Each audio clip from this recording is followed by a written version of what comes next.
Good afternoon, everybody, and a very, very warm welcome. As usual, Voice of Healthcare always picks up relevant topics at appropriately right times.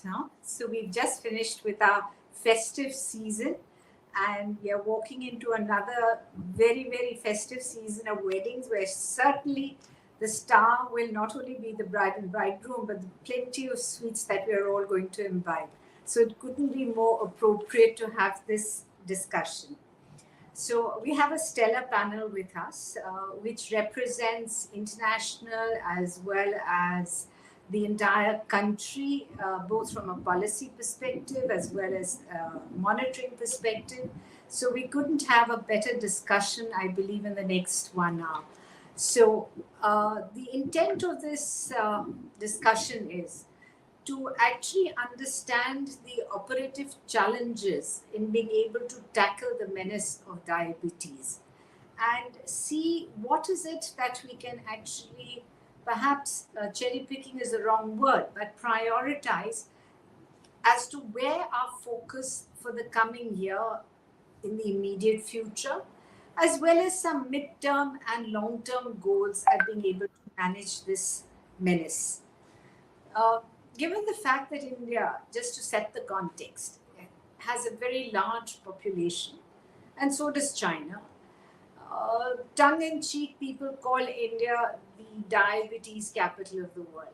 But if you look at the numbers and the population ratio, I believe, while it's bad, but it is not that bad. But in numbers, we are huge. So to put a figure, it's approximately, I believe, 61 million people. And in the 61 million people, if you take it in percentile form, it's supposed to be between 12 to 19%, out of which most, the skew is towards the urban sector, 4 to 10% are in rural India. Now, in that context, the challenges of the fact that India is not only a country, but it's like a continent, given the diversity of people, the kind of socio-economic status, the kind of cultural differences we have, the challenges are huge. So I would turn first to Naveen sir, who's from Andhra Pradesh, and he is the Special Secretary, sir. Government of India has very rightly identified the fact that interventions which hitherto have been focused on acute conditions now need to move.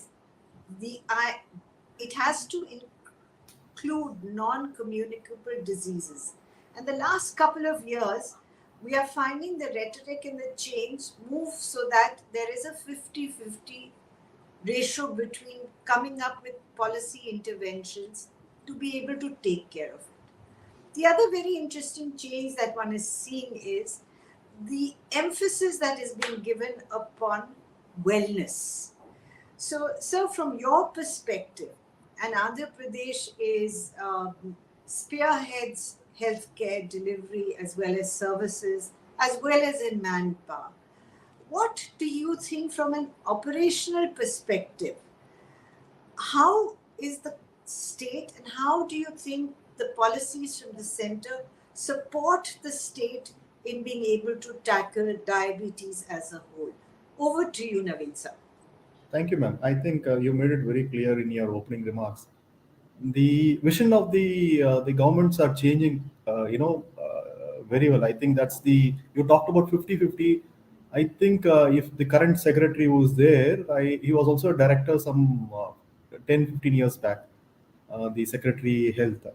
So sir was mentioning the other day, he had started all this NCDs, and I don't know, it was a foresight or not, if you agree with me or not, 65 to 70% of your disease burden is NCD.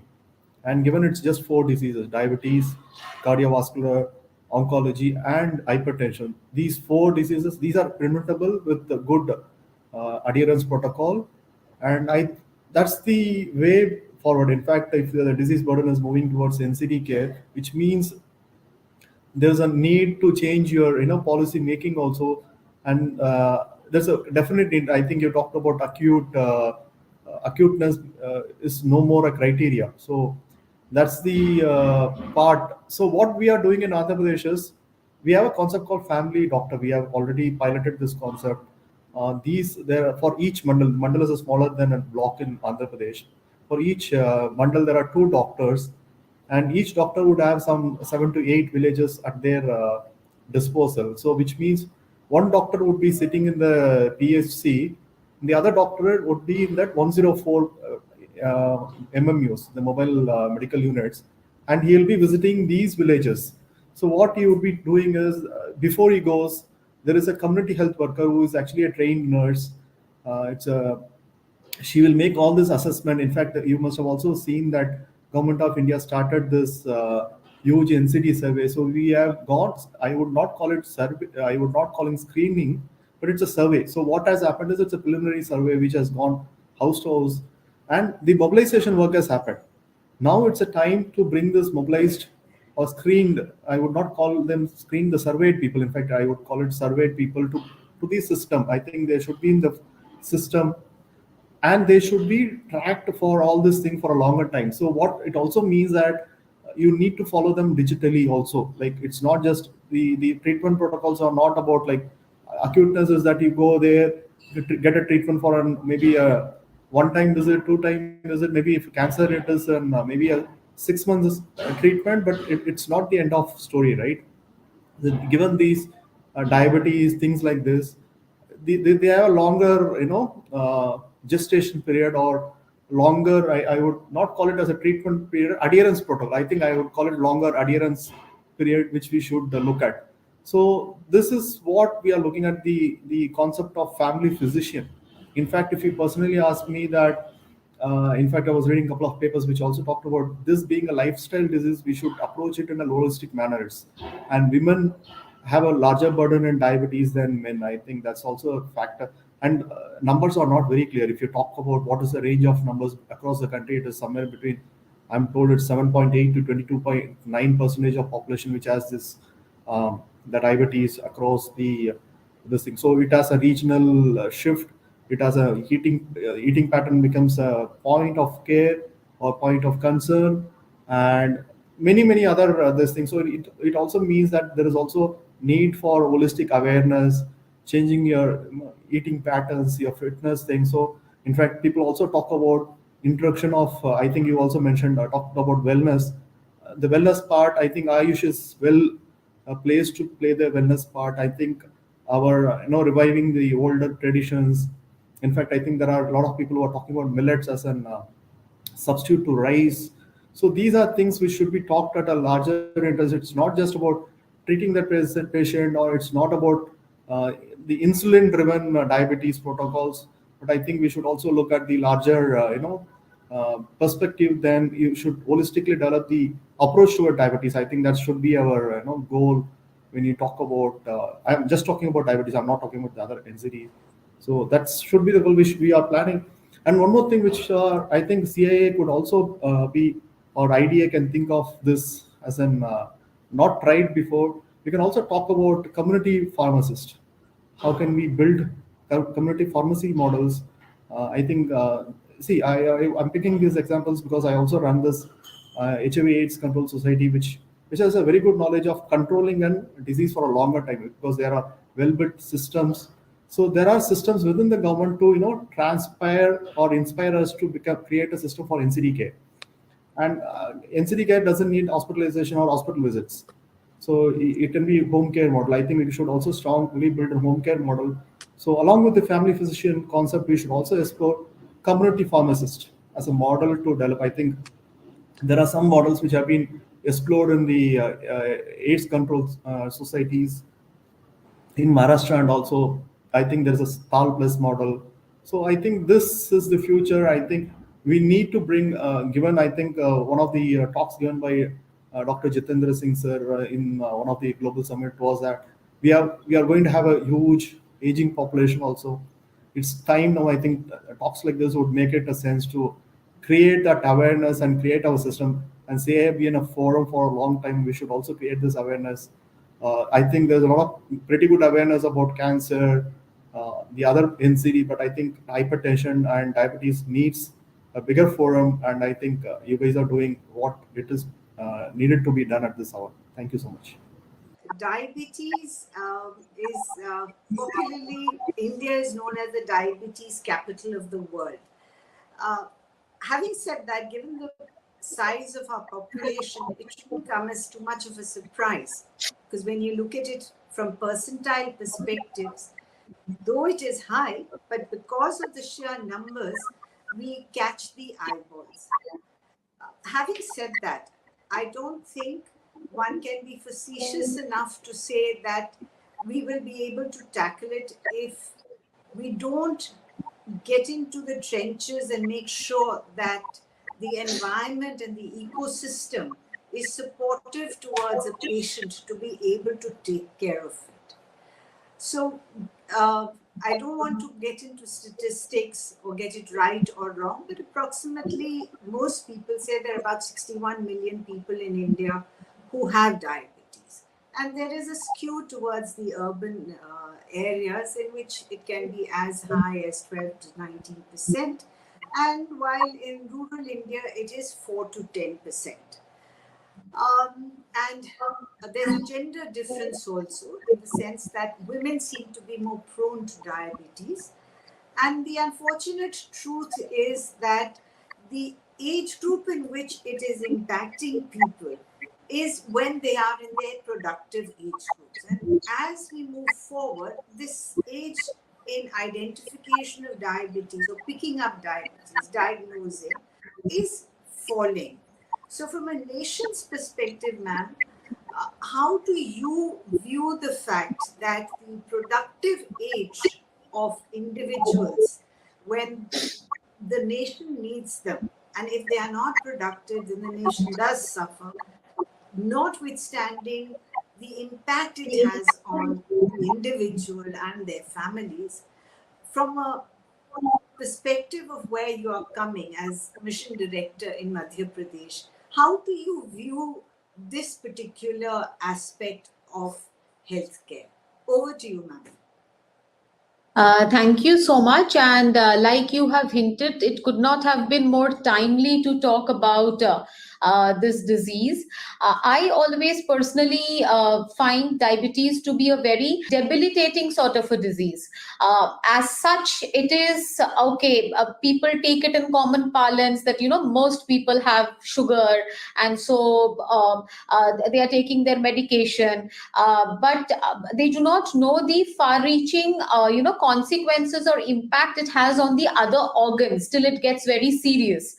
So it is definitely debilitating, and the fact that you say that it is mostly the affecting people in their productive age is again another factor which is somehow impacting their efficiency, their productivity, their lifestyle, and even their lifestyle choices, whether they want to make it or not. But once you are grappling with that disease, then you have to enforce certain lifestyle choices. So that is creating a sort of problem. But from the public health perspective, what I feel, especially in Madhya Pradesh, the awareness regarding this disease is not as much as it should be.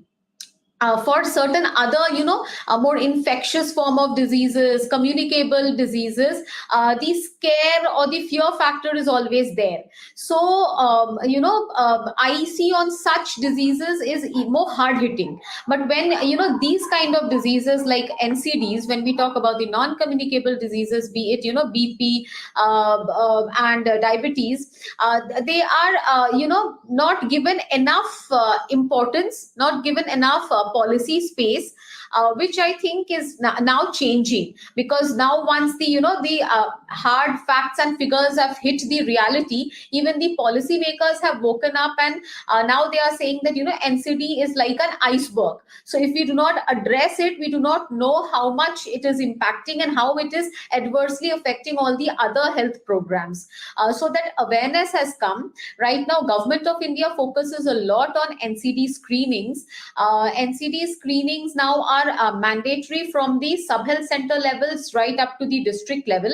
I think you all must be aware, but Government of India has come up with a very good initiative of converting sub-health centers into health and wellness centers. What is the change? It's not just a nomenclature difference. I'll give you the real, field perspective. Usually when you will tour across the countryside, you will find small sub-health centers. But most of the time, the sub-health centers would usually be locked. Not because the manpower is not posted, but earlier all these sub-health centers were manned by ANMs. And ANMs have 5 to 10 villages where they have to go for their routine immunization. So actually there is somebody who's tagged to that sub-health center, but she is out on the field, giving routine immunization to women and children. And so the face of the health facility in that village stands locked. Now, perceiving this problem, Government of India has created a new cadre called the CHOs, the Community Health Officers. They are all again, nursing graduates. And I'm very happy to announce that in Madhya Pradesh, we have 10,000 health and wellness centers, and we have operationalized more than 9,000. So we have 9,000 community health officers trained there. They again have a mandate of 12 services. But out of the 12 services, the first important mandate for them is NCD screening. So now anybody in that sub-health center who is 30 plus is to be mandatorily screened once in every 5 years, holistic screening. And then those who are identified for diabetes and hypertension, then they are to be provided, medication, follow-up, treatment, lifestyle guidance. So this I find to be a big paradigm shift, which is slowly happening and happening in the rural areas. Most of the statistics now that we have show that it's an urban trend, but it's a hunch, I may be wrong, but there is not enough testing in the rural areas. So we do not know whether the problem persists there or not. In the urban areas, the health-seeking behavior is different. There is the private sector where the people can go approach and, the testing gets facilitated and the problem comes to the fore. But the rural hinterland was earlier widely underserved. But now through this operationalization of health and wellness centers, I think we are beginning to address the NCD problem and diabetes per se. Thank you so much for giving that perspective. So you brought up a very, very interesting point that the policy makers have also started waking up and realizing that in public health, the interventions historically, the legacy that we've had, the interventions have all been towards communicable diseases and acute intervention. So the chronic conditions sort of get left behind. So it's fantastic that the community health and wellness centers, which yes, we've heard a lot and we are seeing movement on that, and the ability to be able to take in manpower to sort of man these things. I had a question, ma'am, on this, that it's brilliant. We screen them, we identify the people, and then they are then handed over for the treatment aspect. Now, when you come to treatment, there are two very important parts. One is the availability of medication, right? And give or take, all over the world, insulin is the gold standard for any kind of diabetes. Type 2, of course, you have a plethora of oral medication. So number one is, how do you address the challenge of the availability of the medicine? And the second part to it would be the cost of the medication. Who bears it? So long till now, what we've understood is even in urban India, it's only 21% of the people are covered by some kind of an insurance, which they then access and then they take their medication. And as a country as a whole, only 6.4% of people get their medications reimbursed. So treatment in diabetes is expensive, about $420 per person per year. And the other part to the question would be that once they've got their medicine, an ongoing system of monitoring them is extremely important, to the very valid point that you brought out, that diabetes is just not sugar alone. it extends into comorbidities, the hypertensions, the cardiovascular, ophthalmic. So in this, have you, as a policy, been able to put together some kind of a continuum? Back to you, ma'am. I think a very good questions posed. When it comes to see the first part, like I mentioned, once the screening is done and we know that we have these many people who are to be put on treatment, the way the system works, the HWCs where the CHOs are posted, they themselves are not authorized to prescribe drugs. But again, we have another facilitation wherein we have teleconsultation. So the CHO can raise the call to the district hospital free of cost. There's an NCD portal through which the e-Sanjeevani teleconsultation call is raised, and the doctor, MO, medical officer who is sitting in the DH can prescribe the medication. We have another facility wherein, the doctor might say that, you have to carry out certain tests before you prescribe a whole set of medications. So some are card tests, some are machine run tests. We have a facility in Madhya Pradesh that in all the health and wellness centers, 11 kinds of card tests, which includes obviously diabetic screening, is available. And so there and there the rapid test is done. And the CHO, in fact, before raising the call to the doctor, she conducts the test, she shows the reading to the doctor, and then the doctor prescribes the medication. And the medication is available in the health and wellness center. So effectively, the person does not have to travel from the village or from the sub-health center, travel for 50 kilometers to reach the DH to get, his medication.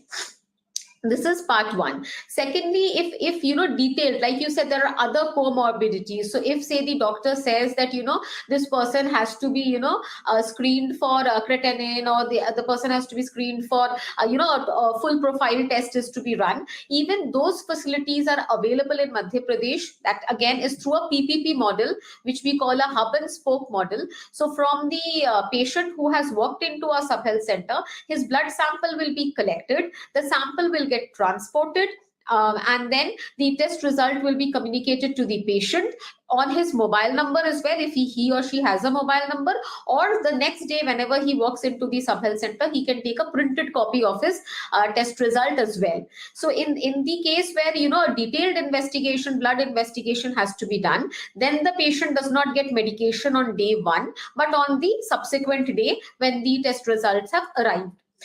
Coming to insulin availability, in Madhya Pradesh, we have insulin availability in all our primary health centers, and out of the 10,000 sub-health centers or the health and wellness centers, we have refrigerators in 4,500 sub-health centers as of now, and we are scaling up the purchases for the remaining 5,500 centers as well. So I think by the end of this financial year, all my sub-health centers will have stocking of insulin, so that for insulin also the person does not have to travel. In Madhya Pradesh, we focus that out of pocket expenditure of the patient should not happen. That's why all these facilities of testing, of teleconsultation, of making the drugs available at the last mile, all these initiatives are done through the government.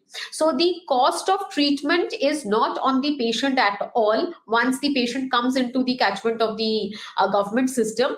And we also ensure that the travel costs are also not incurred. Excellent, ma'am. So there's another point which constantly comes up, right? And that is, especially when you're talking in terms of NCDs. So it's like saying that the government, all of you have done a brilliant job with the Aadhaar card. So I don't think there's a single person in the country who doesn't understand the importance of the Aadhaar card and the why for it, right? So they know if they don't have the Aadhaar card, they will not get their subsidies, they won't be able to open bank accounts. It's just not an identity card, but it is an operational thing that they need for day-to-day living. So that's well embedded and thought of. As far as NCDs are concerned and diabetes here, it's extremely important that there has to be some level of health literacy with the person. क्योंकि जब तक उसको नहीं समझ आती है कि मैं ठीक से खाना खाऊं या मैं चीनी नहीं खाऊं, right? just by taking the medication alone, he doesn't solve or she doesn't solve the problem for herself. So what would your advice, and I'm sure you're doing some things in Madhya Pradesh, what would your advice be as far as empowering the patient with the sense of literacy on their condition and how they can be linked into a system of constant upgradation of their own knowledge? So not only that they can manage their own disease, but then they can ask the right set of questions from the treating person, whether it's the CHO or whether it is the doctor. Back to you, ma'am.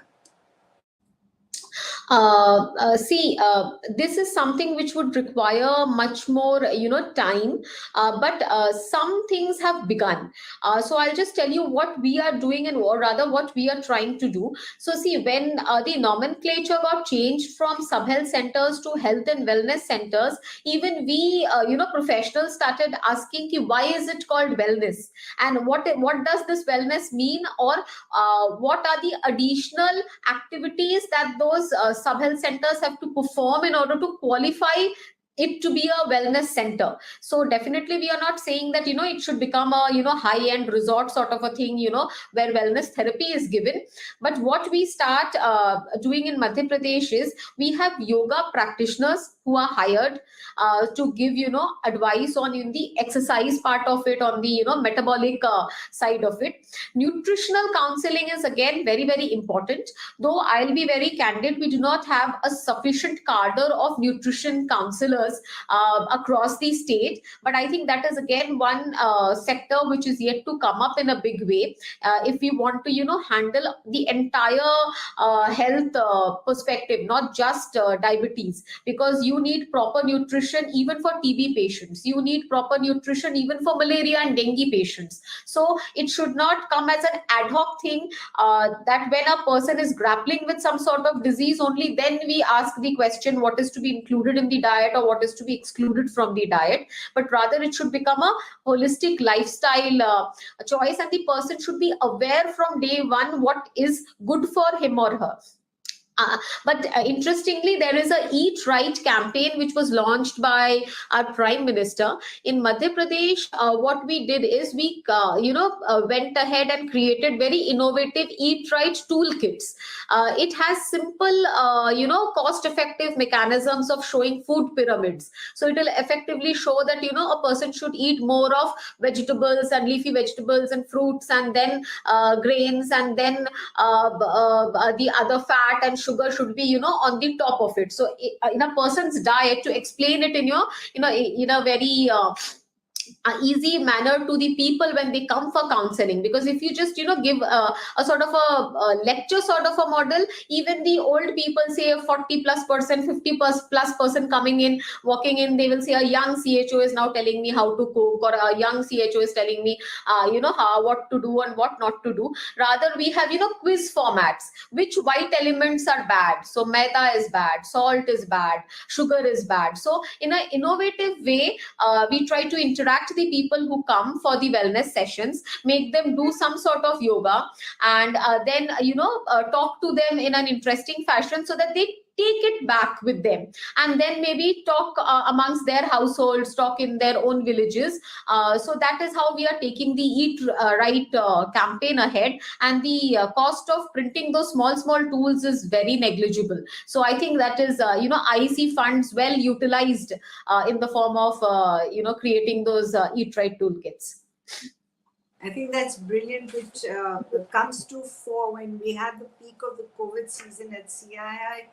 We realized the need for every company to have a health counselor, people. So from the Health Sector Skill Council, we've been trying to toy with the idea as to what is the training required, what are the kind of entry levels. So I think that's a brilliant point. So while they are nutritional, you definitely need somebody with a much broader base to take care of the entire NCD thing.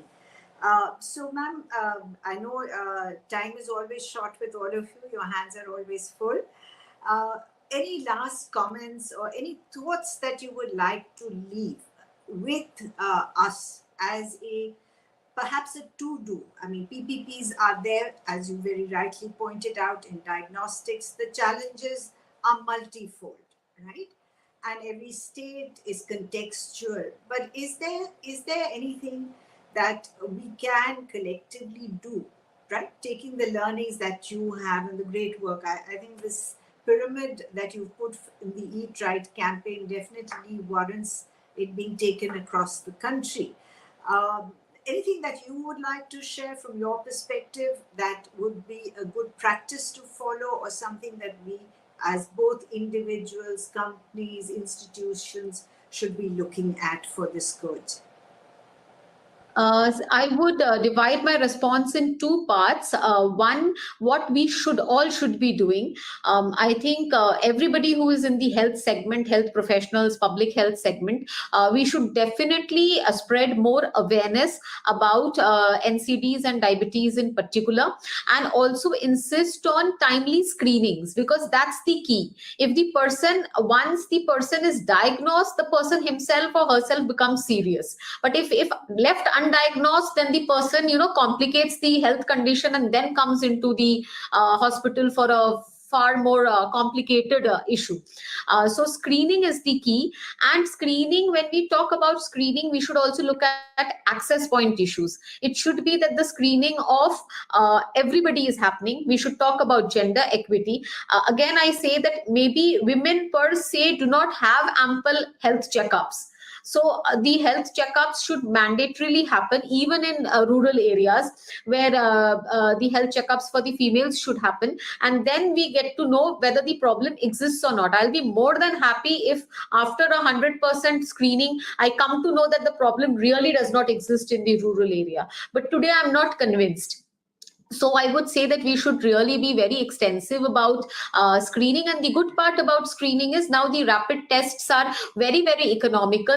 They can be taken up as part of CSR activities by big corporates in, doing outreach camps. We are already there. The government is there. The HWCs are there. But if, say, somebody wants to do something in this segment, why not have a, very extensive 100% screening camps in remote districts and aspirational districts, and, do this sort of a voluntary service. So this can always be done.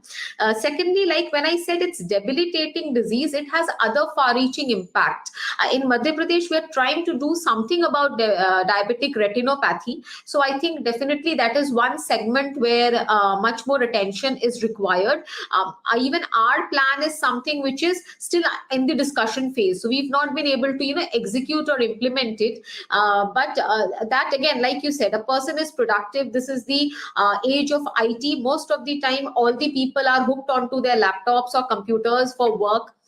So the screen time has gone up. So eyesight is definitely something which, we need to take care of as it is. And a diabetic person is far more at risk for his eyesight issues. So that screening has to become universalized. So we should have a system like if I'm screening a person for diabetes, I should also be able to screen him for retinopathy as well. So now that extensive system of screening is not there. Again, juvenile diabetes is something which we very seriously need to look into. When we do screening for the young children, we usually do not screen them for diabetes.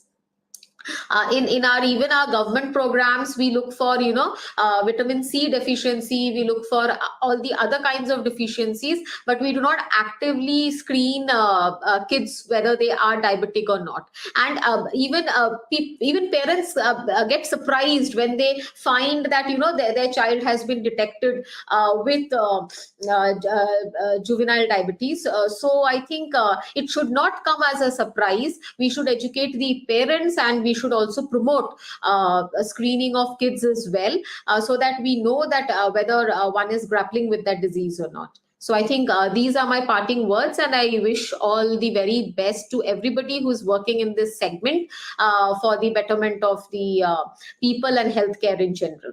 Thank you. Thank you. I think you brought up some extremely important points, Naveen sir. The fact that diabetes is a multi-organ involvement disease.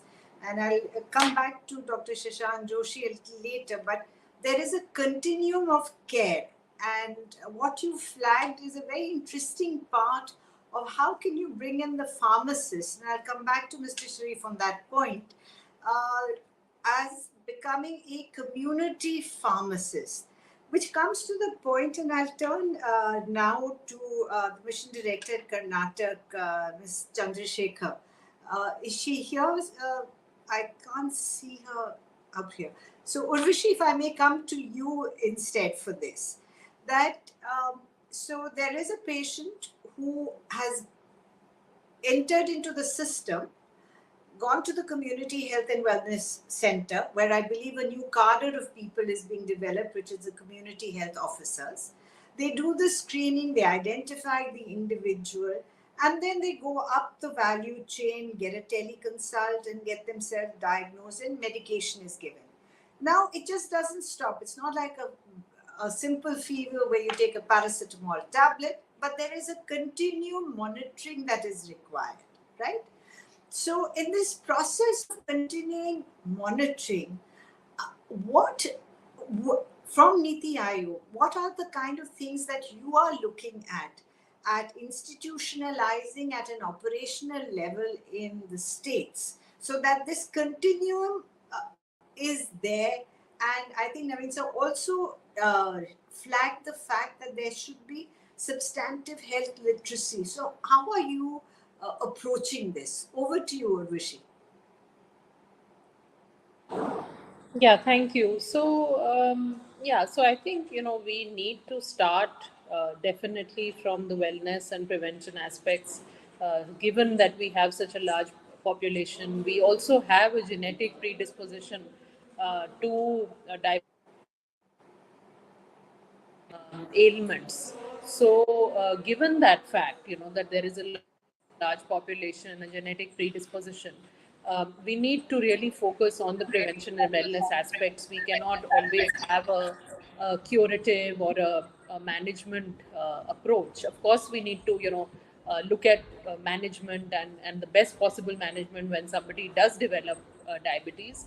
But a lot of our efforts have to focus on prevention and wellness. And for that, we need to start early. So we need to start with schools, we need to start with young people, because, of course, diabetes might happen later in life, but we're also seeing early onset diabetes happening in a fairly large number of Indians. So it's very important that we start early. We start with schools, we start with colleges, and the government, of course, also has a well-established school health program. So we're also trying to use that to promote this kind of health literacy and promote well-being. Also, the government has launched the health and wellness centers under the 𝗍𝗓𝗓 Bharat program. And the role of these health and wellness centers is to provide comprehensive primary health care. And an important part of that is screening for non-communicable diseases, which also includes hypertension and diabetes.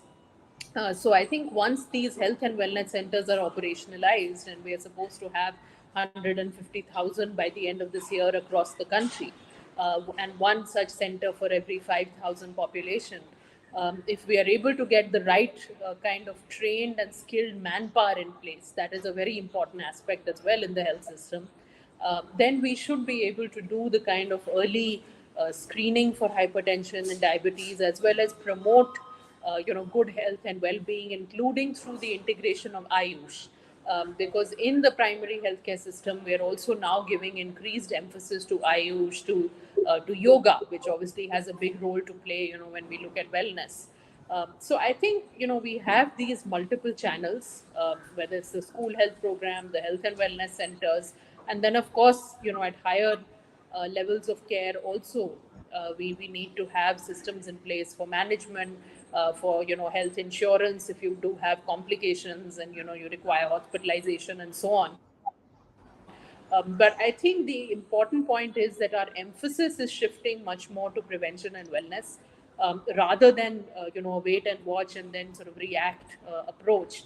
So there's going to be much more preemptive and proactive action that we'll see, especially through the primary healthcare system as well as through our school health program, so that we can start early, and we can intervene early, and we can prevent as many cases as possible, or at least identify them at early stages when, lifestyle modifications, diet modifications can, still bring the situation under control. Thank you. Thank you, Urushi. I'll come back to you on the cost and the insurance bit in the second round. So you brought out, Naveen sir also brought this out, you've also brought it out, and that is the screening and the diagnostics. So I'll turn to Mr. Omar Sherief. Diagnosis is the key to success in diabetes. So what do you think would be the solutions, given the complexity on the operational field in India? What would you suggest, Mr. Sherief, is the best way to empower the entire value chain, starting from the patient and going up to tertiary facilities? Because frankly speaking, the cost of these tests, especially hemoglobin A1C, being quite prohibitive, is not as widely used as it should be. So what would your suggestions be on this very critical piece? Over to you, Mr. Sherief. Yeah, no, thank you so much for this question. And a lot has already been said in terms of what needs to be done from a primary care perspective as well. So if you'd ask me, not only HbA1c, Dr. Shubnum, now we have self-monitoring blood glucose monitoring devices, which helps patients to monitor their blood glucose sitting at home. And not only that, I think Mr. Naveen also mentioned about surveys, and there we could use these machines also to go door to door and screen them. Today, these devices also come with data, which means whatever you are monitoring is getting fed as data. So this could be a fantastic tool for screening as well. So in a sense, if you'd ask me, Dr. Shubnum, one, screening would be very, very important to go at a primary care level and all the way up to tertiary. But getting that data in for us to understand the burden of diabetes, and also with the health and wellness programs, letting patients to monitor themselves at home with the self-monitoring blood glucose devices could be the way going forward, Dr. Shubnum. So if you just hold that thought for a minute, you're absolutely right. But in a price-sensitive market like India, and especially the fact that the demographic age group which is getting affected, unfortunately, is in its productive years. And thereby, it's a huge burden, and the out-of-pocket expenses in India are prohibitive. It's the highest in the world. Is there anything that can be done that when they are given these kits, any way in which it can be managed, that the cost is manageable, that at least they're able to do it, maybe not like they do with higher income groups on a daily basis, etc., but in a fairly routine manner? Is there any new kind of disruption, any kind of innovation out there that perhaps could influence this? No, there's been a lot of innovation, and I think I'll let Dr. Shashank Joshi also speak about it, because there's a lot that can be done in terms of how the self-monitoring blood glucose could be adhered by patients at the primary care level. But from a product perspective, what I could tell you that there's been a lot of innovation already in terms of getting the cost down. We have devices from many companies today which offer the solutions with very low prices to make sure the patients are able to monitor themselves. And also, by the help of data and connectivity, the data moves from their system all the way to the doctors or the primary healthcare workers as well. So overall, I would like to say that there has been a lot of innovation already done here, Dr. Shubnum. There are devices which are actually connected with the mobile devices. Are so small enough now, which patients can take along with them when they're traveling as well. And we have also seen devices, and we have been also at the forefront of bringing these devices where it becomes very easy for patients to also make sure they're doing it with a smartphone as well. So overall, the smartphone penetration in the country is pretty huge today, and roughly close to 390 million people in the country have access to smartphones. So as a result of that, it becomes easier for patients to monitor themselves, at the same point in time record the data and communicate with their healthcare professional. Perfect. So you gave me a fantastic segue to get Dr. Joshi into the conversation, and the fact that this ubiquitous smartphone is not only a status symbol, but everything and anything resides in it, especially for the youngsters, which is great. Dr. Joshi, sir, you are president of the International Diabetic, the entire piece, right? The issue that comes repeatedly to fore is, given, as I said earlier in my remarks, it's a continuum. It is a continuous process. It's just not a one-off in managing diabetes, right? And health literacy is a very critical part. Unless I know what I am supposed to control and the doctor is able to explain the why for it, and I'll give an analogy to the Aadhaar card, for instance, right? Everybody in the country proudly carries the Aadhaar card, knowing what value it brings to them, and asks the right sets of questions.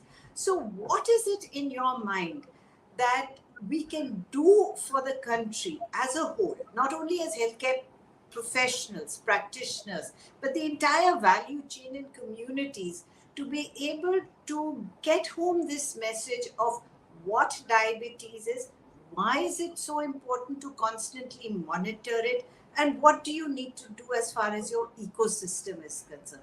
Over to you, sir. So thank you, Shubnum ji. I represent the International Diabetes Federation for the Southeast Asia region. But you asked a very pertinent question. We are 1/6 of the world. We have the second largest diabetes, people living with diabetes living in India. The biggest challenge in diabetes is that more than 50% of people who have diabetes and another more than 50% of people who have pre-diabetes don't know that they have the disease. And the first time they come for an encounter with a healthcare specialist is in a tertiary care hospital setting with a heart attack, with a kidney failure, with a stroke, which is very shameful. And I think you did mention that we are treating end-stage complications. So our first thing is that we need to make people aware that every person living in this geography is vulnerable to develop diabetes because of our rapid urbanization, rapid economic progress, and as Omar rightfully said, the digitalization. In fact, in our prevention mantra, I have digital detox also as a mantra. Just like we can make, mobile phone as an enabler to manage people effectively with diabetes, it is equally important to understand that we are digitally intoxicated to our mobile phones, and we actually lead to sedentary habits because of that. So let me look at what the IDF has a vision and a goal. Our first vision and goal is to have, and this is based out of Brussels, but this is the one which has this World Diabetes Day, is to have awareness about the condition because it's a disabling condition. Unfortunately, despite of all the advances in technologies and medicines, in 2017, 19 and 21, when the IDF published its atlas, around 4 million people were dying with diabetes. But currently that number has gone up to 6.8 million. So every 7 seconds on planet Earth, we are losing one human being with diabetes due to complications. So unless and until on a war footing, each and every person in this forum and every human being who's listening to this forum checks his sugar, we will not know that you have diabetes. So it is awareness is all about education, and education is all about recognizing, checking and screening.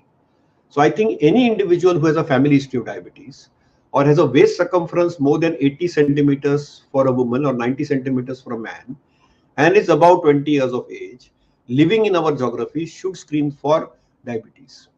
And I recognize that Government of India has recognized these efforts, state governments have recognized these efforts, and they are making a plea. But I think it is not humanly possible to put everything on government and non-governmental sectors.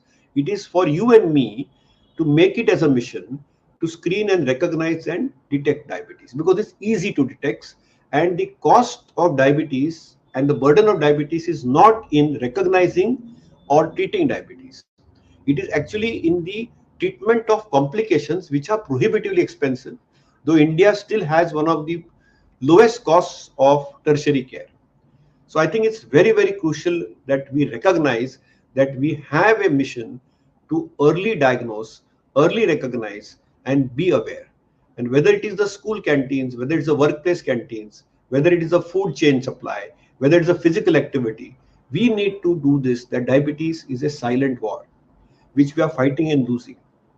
The people in their most productive life, as they become more and more affluent, they become more and more sedentary. And as they become more and more affluent and they become more and more sedentary, they are actually leading to more and more diabetes and non-communicable diseases, whether it's hypertension, diabetes, or heart disease. And therefore, we need to use technology smartly. We need to use our mobile phones as reminders that it is important to check our near and dear ones for sugars regularly, periodically, every year. We need to have simple lifestyle mantras like eat less, eat on time, eat right. Try to ensure that we do movement, we do yoga, we do sleep, we don't get stressed out. You see, like for example, I had to join this place on a StreamYard. It was so complicated. Okay, so it's not easy. So remember that we need to ensure that we need to have an ecosystem where we make diabetes and people living with diabetes also have an excellent quality of life. They have a shorter lifespan, but it's important to recognize that if they do a simple ABCD, like A for A1C, B for blood pressure, C for cholesterol, D for diet, E for exercise, F for feet, they can have a normal life. But they need to recognize it, that it's a manageable condition. We need to unearth all those unrecognized diabetes because they should not fall prey to end stage complications. And recognizing diabetes, it's all about lifestyle. Today, diabetes is having something called remission. And through technology, we can use artificial intelligence to cause remission of diabetes. We work in this sphere.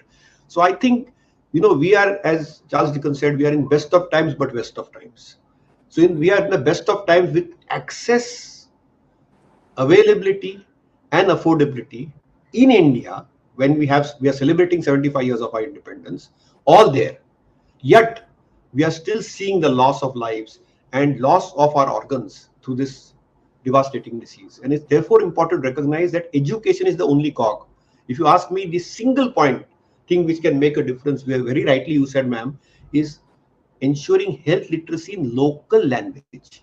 I think it's very, very crucial to recognize that we need to get local language to communicate and make health communication not scary.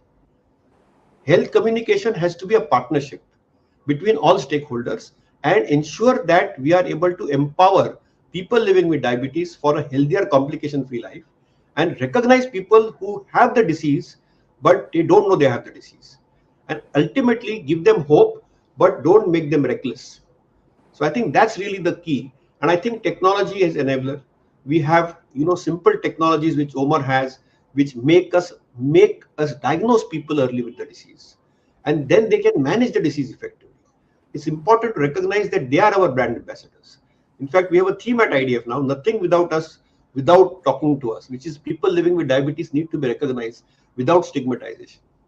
And it's very, very crucial that we are going to follow a mantra to prevent diabetes. If we have diabetes, manage it well and keep it complication free. So IDF clearly has a mission that it is using this year to ensure that more and more people are educated so that this literacy will make more people aware and recognize unrecognized people both with diabetes and with complications so that we can handle them better. We can make them live longer and live happily.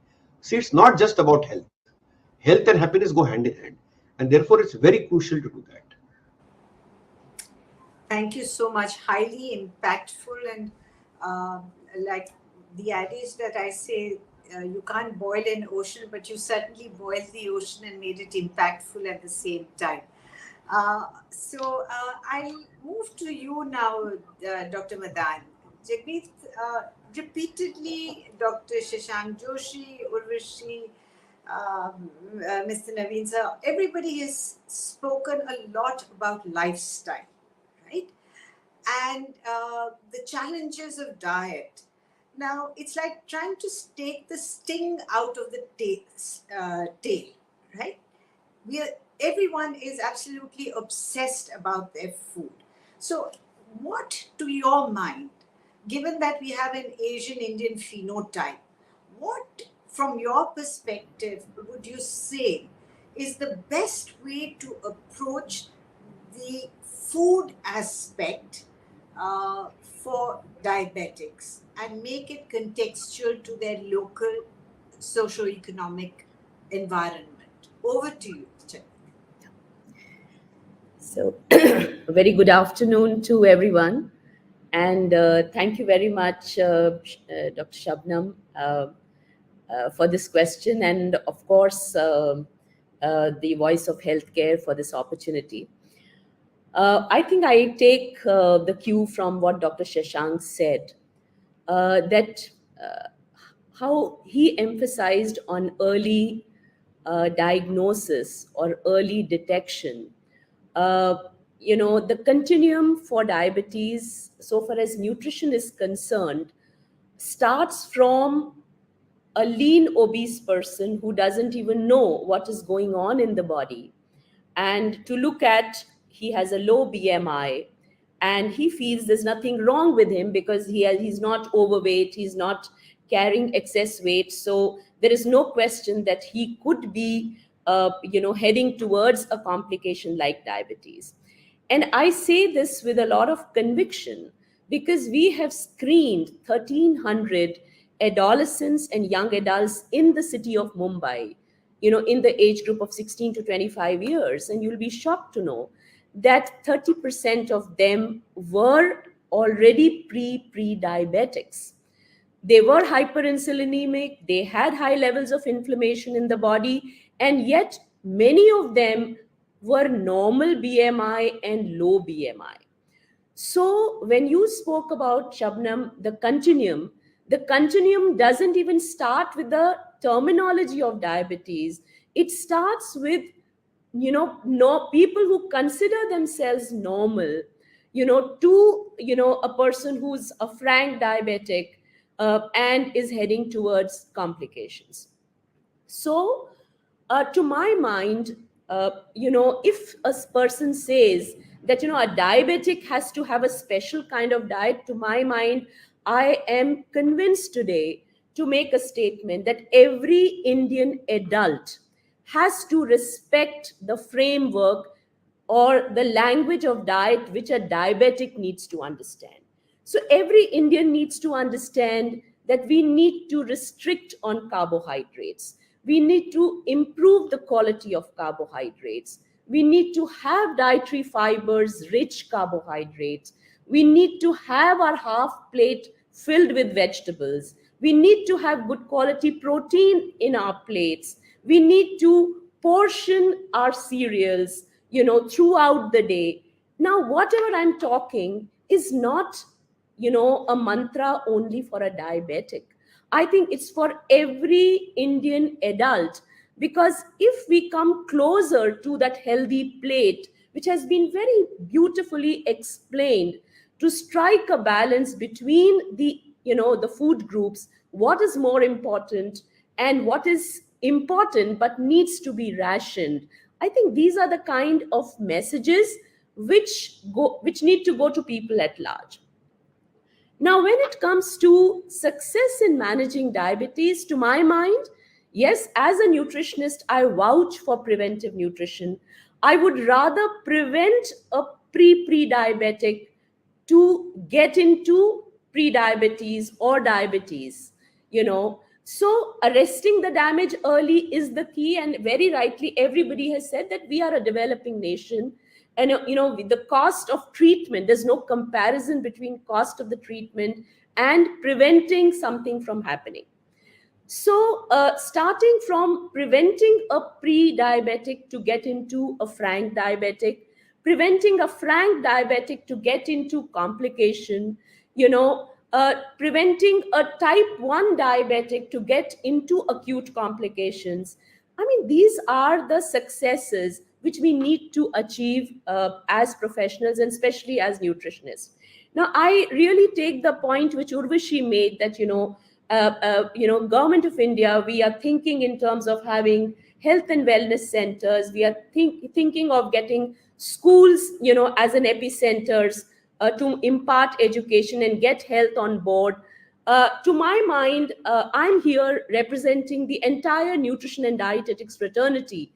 And I feel that at every step, a professionally qualified nutritionist should be a part of the team so that correct evidence-based messages reach and are delivered. Now, I also want to share one thing, which has been researched and documented today, that in spite of the fact that, we are trying to do so much, it boils down to a level that success in managing diabetes, of course, you need to educate, but with that education needs hand-holding. With that hand-holding needs motivation.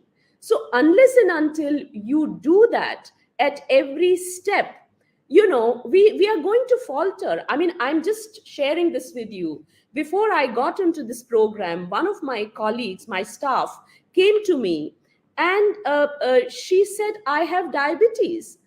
And she is just satisfied because she's taking a pill to manage her diabetes. Because nobody has educated her about her diet. Nobody is doing any hand-holding in terms of, whatever diet I'm talking about, how do I put it in perspective in my individual, framework. And if I tend to falter or slip or forget about it or start giving less importance, there's somebody again to motivate me and tell me, no, this is very important and you need to be, at it. So I think these are very, very important cues which we all need to take. And again, I reiterate, management of diabetes is going to be a multidisciplinary teamwork. We can't sit in our silos and think that we will prevent people from getting diabetes or we'll prevent people from getting diabetic complications. I think we need to come together and talk the same language and help each other, connecting the threads so that we do that hand-holding and get that motivation back in our patients to manage their diabetes well. Very passionate plea that I can hear, Jagmeet. And well said. At the end of the day, it is in the individual's hand. Mr. Sherief, a question to you. Going forward with what Dr. Jagmeet has said, the management of diabetes, right? Contextualizing it to India, what would you suggest? One is you blindly follow whatever are the standard protocols, right? The other is you contextualize and come up with a new set. And I'll come to Dr. Joshi after you, and then to Naveen sir and Urvashi. That how do you make sense out of this? So it is, if diet is the issue, the diet in the north and the south is different, the east and the west is different. The protein imbibe, your source of proteins between central India and southern India is different. As far as management is concerned, insulin is the gold standard, right? There's a cost involvement, which I'll circle back with all of you again. What would your thoughts be on this management protocols for diabetes? Yeah, and thanks for that question, Dr. Shubnum. And this relates a lot to the access to care strategy that we follow at Roche as well, and many companies also do it across the world. So just to contextualize it, I would say, and sorry, Dr. Shubnum, I'll use IDF numbers here. Dr. Shashank is also here. We in India have roughly close to 74 million people with diabetes. And unfortunately, 57% of the people do not know that they have diabetes. And that leaves us with a huge challenge. And therefore, from an access to care initiative perspective, there are three things, and I'm just trying to bring everything together because everybody has spoken about it. There are three things which are very, very vital. is number one, screening. And Dr. Joshi spoke about it. What cannot be measured cannot be controlled. And I think measuring it is extremely important for us. Knowing who are those people out there who have diabetes and we have not even managed to diagnose them is the primary issue that we need to tackle today. And we can come together. And Dr. Shubnum, you asked me a question about cost, and I think we're doing pretty well across, and authorities have done exceptionally well. And I like to commend national pricing authorities for this, because all the companies to put together have also come to a stage that we have made the products available at very cost-effective measures, both the products as well as the solutions. So screening can be made available at different states with the help of the authorities to make sure screening are done at the primary care level. So that's number one, Dr. Shubnum. Number two is education. And we know that we need healthcare professionals being educated at different fronts to manage diabetes. It's not an easy condition, it needs expertise. And therefore, with support from key experts like Dr. Shashank Joshi and the entire endocrinology franchise that we have in the country, we would be able to educate the healthcare professionals across primary, secondary, and connecting them to the tertiary sector. So that's the second part, which is education.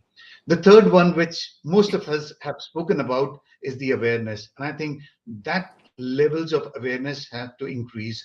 Dr. Jagmeet spoke about it. I think we all can come together and make sure we precisely communicate the non-communicable diseases and also focus, because this month is also about World Diabetes Day starting on the 14th of November. But I think awareness creation is important, going to the grassroots level and making sure things are made aware.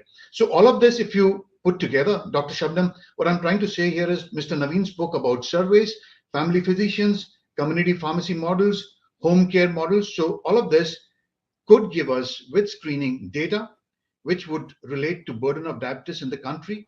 And through that, and I'm very happy to see that Ms. Urvashi is here, that from Niti Aayog, that we can take this data and try to come out with policy shaping activities at the primary care level, with which we will be able to not only prevent, treat, and also provide wellness for our generations to come. Thank you so much.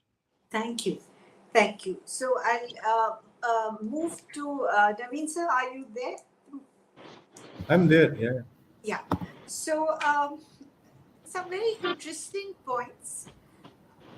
Operationally, I do believe I spent a lot of my time in community work, as well as from CII, we run a number of projects.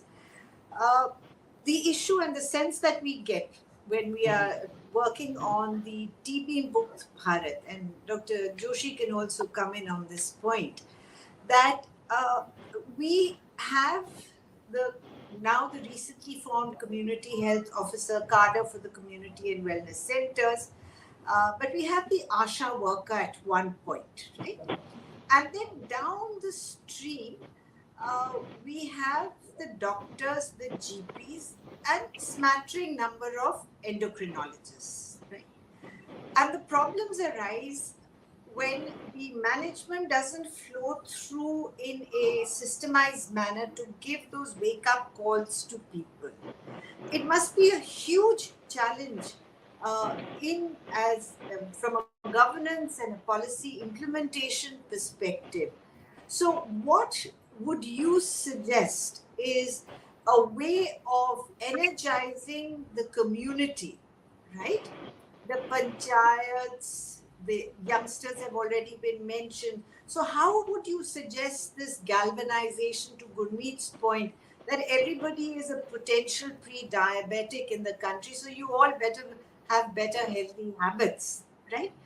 What would you suggest is a good push for policy change to influence this behavior? Okay. See, the first thing I think I should admit, both Dr. Madan and Dr. Joshi spoke about the holistic approach. I think that's very key. Awareness. I think she was very right in telling that, does the patient herself or himself understand why he is diabetic or she is diabetic.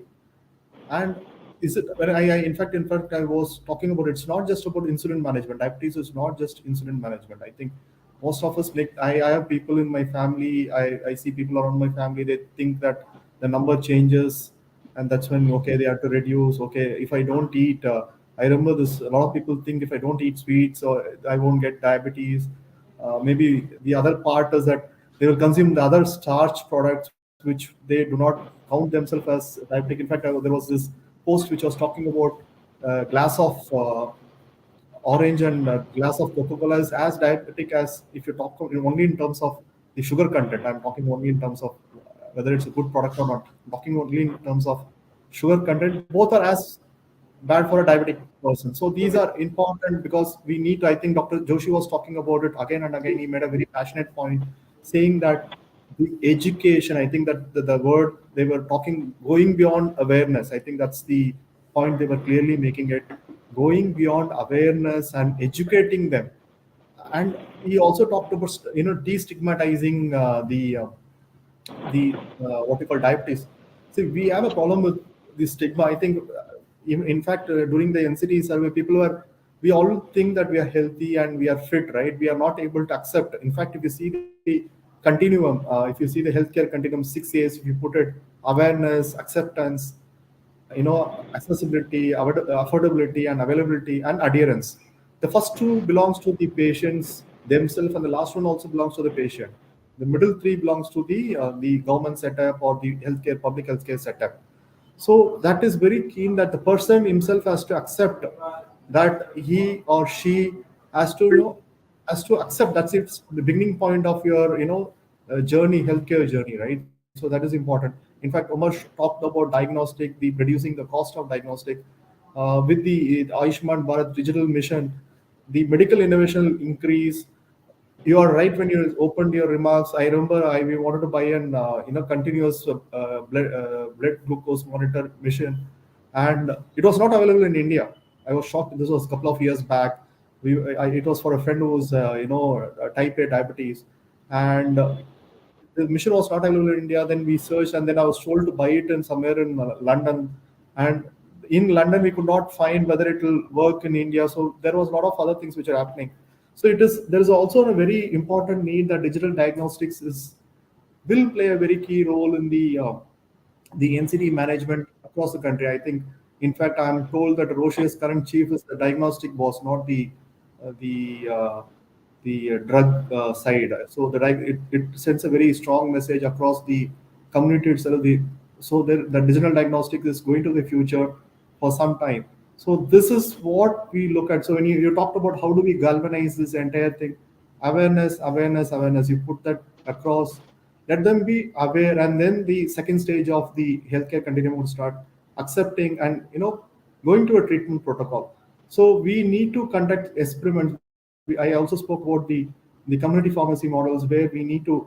We also talked about how do we make these people, adhere to the protocol. So there was a small pilot which was taken. There is a missed call alert. I take a medicine. If I take a medicine on time, I give a missed call.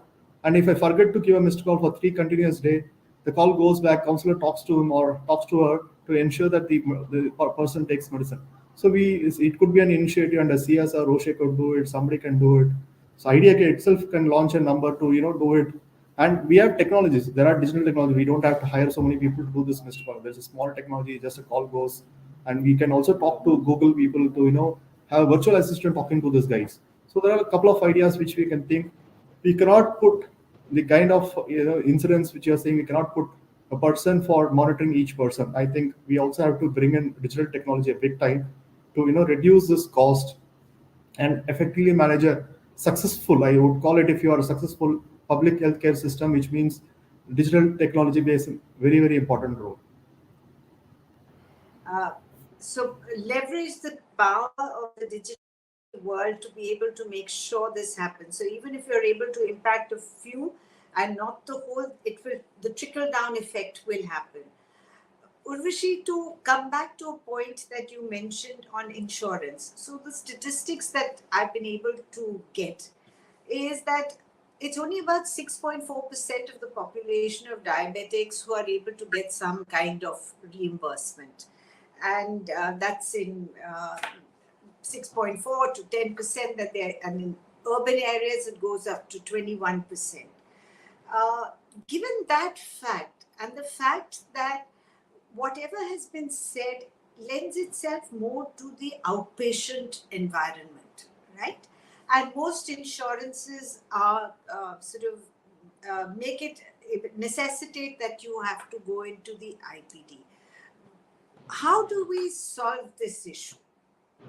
So you have packages for people who are already diabetics. Then there's sum assured, there's this huge mismatch between the premium and what has to be done, the inclusion and the exclusion. So net, what I'm asking is there any way that policy can influence it to be more friendly, so that this stigmatization, this fear factor of coming out and saying, okay, I'll get myself tested, screened regularly. There's always this, if somebody gets to know I'm a diabetic, my insurance premium will go for a toss. So is there anything that we can do in this from Niti Aayog?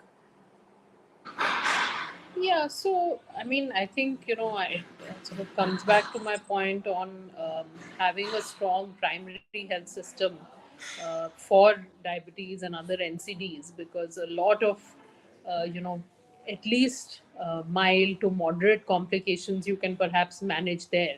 Not everything requires hospitalization or, admission.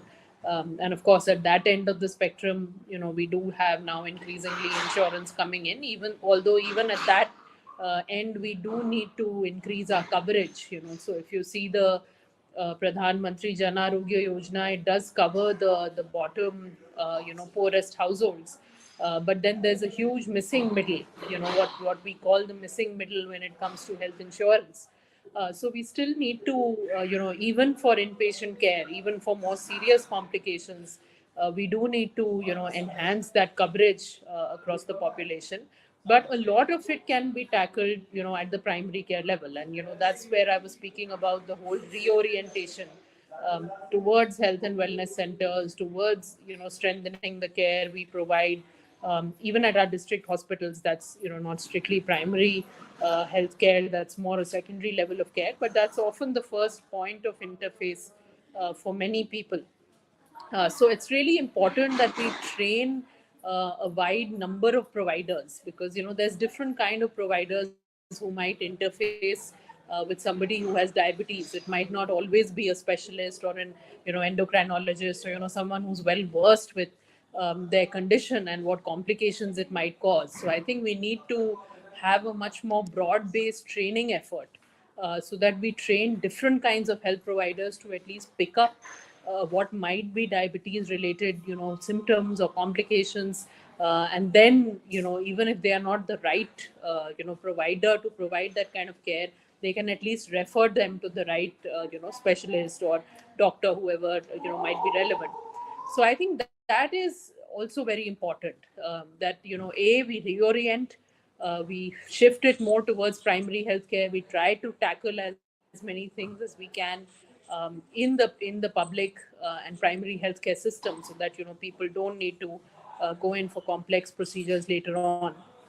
But then we also do increase our insurance coverage at the other end for people who do have complex difficult complications, because like we know with diabetes, you often do end up with that. You could have a severe kidney issue or some other organ related challenge. So we do need to also make room and cover for all of that, while still trying to ensure that most of the issues we actually tackle at a much earlier stage, and before it reaches these more severe level of complications. So I think I would really emphasize on that, and also on the human resource training aspect, because we really need to build the capacity of our health workforce in providing these services. And even for the health and wellness centers, that's a very important aspect, that we build the capacity of the health workforce to deliver some of these basic services, which might not always need high level of specialization.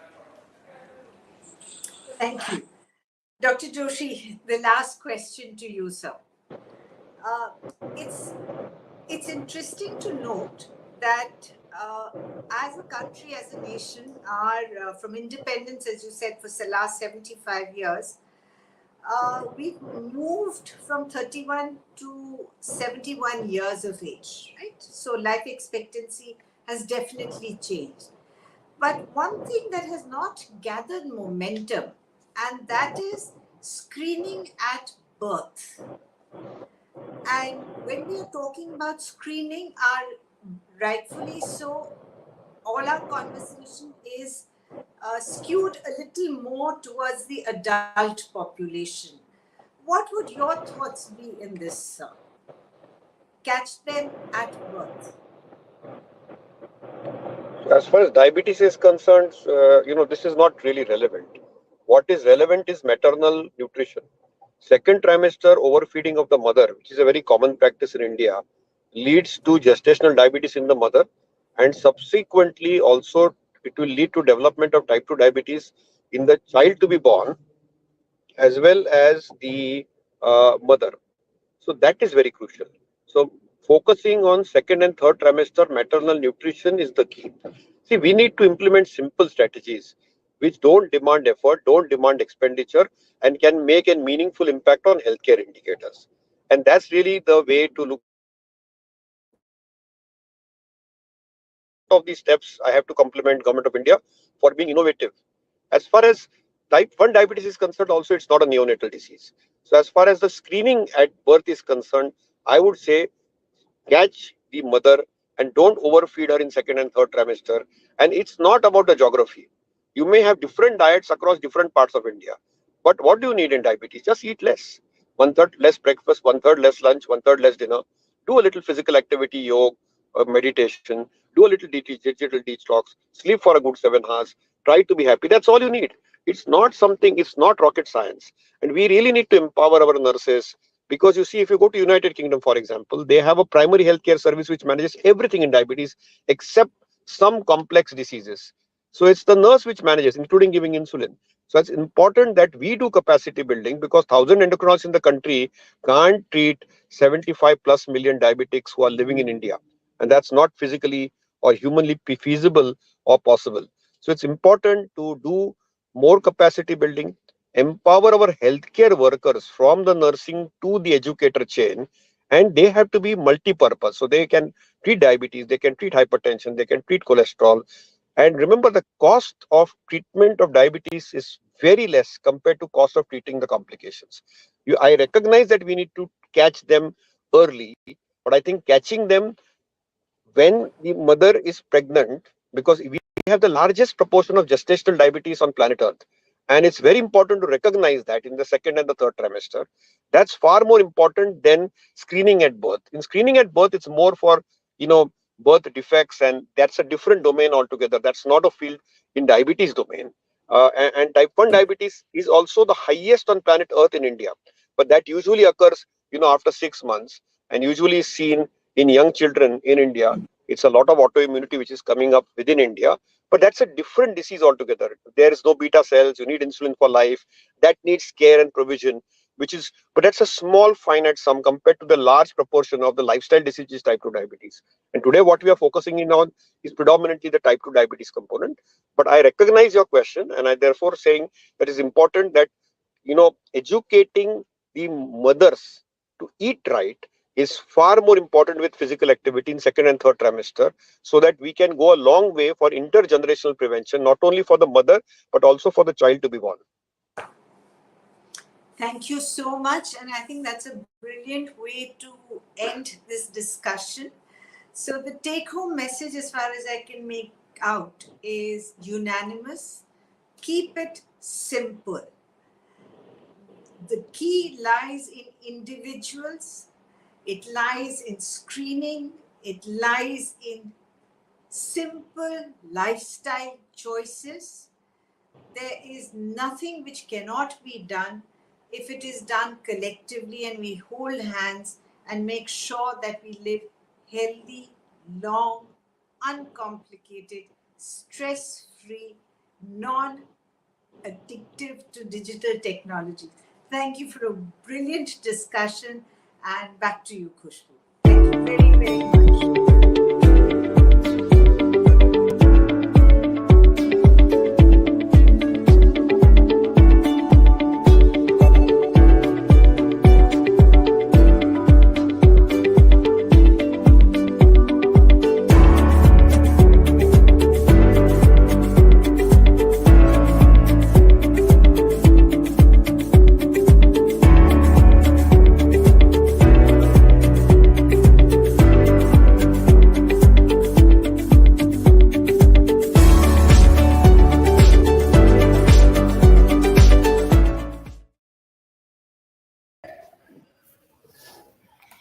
Good afternoon, everybody. Welcome to all the panelists and the speakers for today's discussion on World Diabetes Day, the theme of which is Education to Protect Tomorrow. Now, taking forward our discussions for today's conclave, National Diabetes Conclave, that has been a joint association by Voice of Healthcare and Roche Diabetes Care. I'd like to welcome the speakers for this panel discussion with the topic Diabetes Care, Patient-Centric Interventions for Improved Outcomes. The speakers of our discussions are Professor Dr. Surendra Kumar. Sir is renowned endocrinologist and advisor to Sir Gangaram Hospital, Delhi. Welcome, Dr. Kumar, to this panel. Thank you. Thanks so much. We have Dr. 𝗕𝗶𝗵𝗂𝗂𝗃𝗧𝗘𝗦. Sir is consultant diabetes and endocrinology at Manipal Hospital, Hebal. Welcome, Dr. 𝗕𝗶𝗵𝗂𝗃𝗧𝗘𝗦. Thank you. We have Dr. 𝗕𝗨𝗓𝗂𝗂𝗃𝗧𝗓. Sir is consultant endocrinologist and diabetologist at Fortis Hospital, Banerghatta Road, Bangalore. Welcome, Dr. 𝗕𝗨. Thank you. We also have Dr. 𝗕𝗑𝗪𝗓 Kapoor with us. He's Chief Endocrinology at Artemis Hospital, Gurgaon. Sir is here with us, but I think he'd be joining the discussion after 10 minutes. So without any further ado, I'd also like my audience to know that Dr. 𝗕𝗨 would also be leading today's discussion. So I'll hand it over to you, Dr. 𝗕𝗨. Thank you. Thank you. Thank you very much for the introduction. So today's topic is all about diabetes, given the significance of the day, World Diabetes Day. I think it's a good platform to discuss and highlight some of the common concerns that we patients have and that we as healthcare professionals encounter during our clinical practice in trying to help patients manage their diabetes. So I'll start off with a couple of common questions. I'll probably run through the show with question and answers that will hopefully cover most of the topics that are useful to patients in helping themselves, educating themselves and helping themselves to manage diabetes. So as part of this, I'll probably start with Dr. 𝗕𝗶𝗵𝗂𝗃𝗧𝗘. Dr. 𝗕𝗶𝗵𝗂𝗃𝗧𝗘, what do you think are the common risk factors that are associated with diabetes in terms of its prevalence and disease itself? So in terms of prevalence of diabetes, it's a huge challenge that we're dealing with in India. Almost more than around 77 million are people living with diabetes, and another 70 million are people who are diagnosed, to have pre-diabetes, and most of them do not even know it. So almost 140 million individuals in India are, in some form dealing with this challenge. And it's important for us to know what are the risk factors for these challenges, because in the end, before the onset of the disease, there is a good and significant time that you have in order for you to, prevent you coming into a diabetic stage. So who is at risk of diabetes? Obesity is one of the leading risk factors, and physical inactivity. So if you are, so what the recommendations tell us, you should have at least more than 3 active sessions in a week. And if this inactivity is there, it puts you at a higher risk. If there is a family history of diabetes, if there is a history in your parents or your siblings who have diabetes, again, you carry a risk of having diabetes. In ladies, if they have a history of PCOS or their history of diabetes during pregnancy, again, you carry a higher risk factor for diabetes. So these are some of the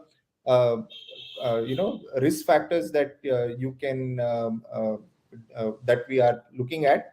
Some of them are preventable, some of them are non-preventable. Like again, when I said being of a certain race, like Indian population or even African population, we are all at high risk of diabetes.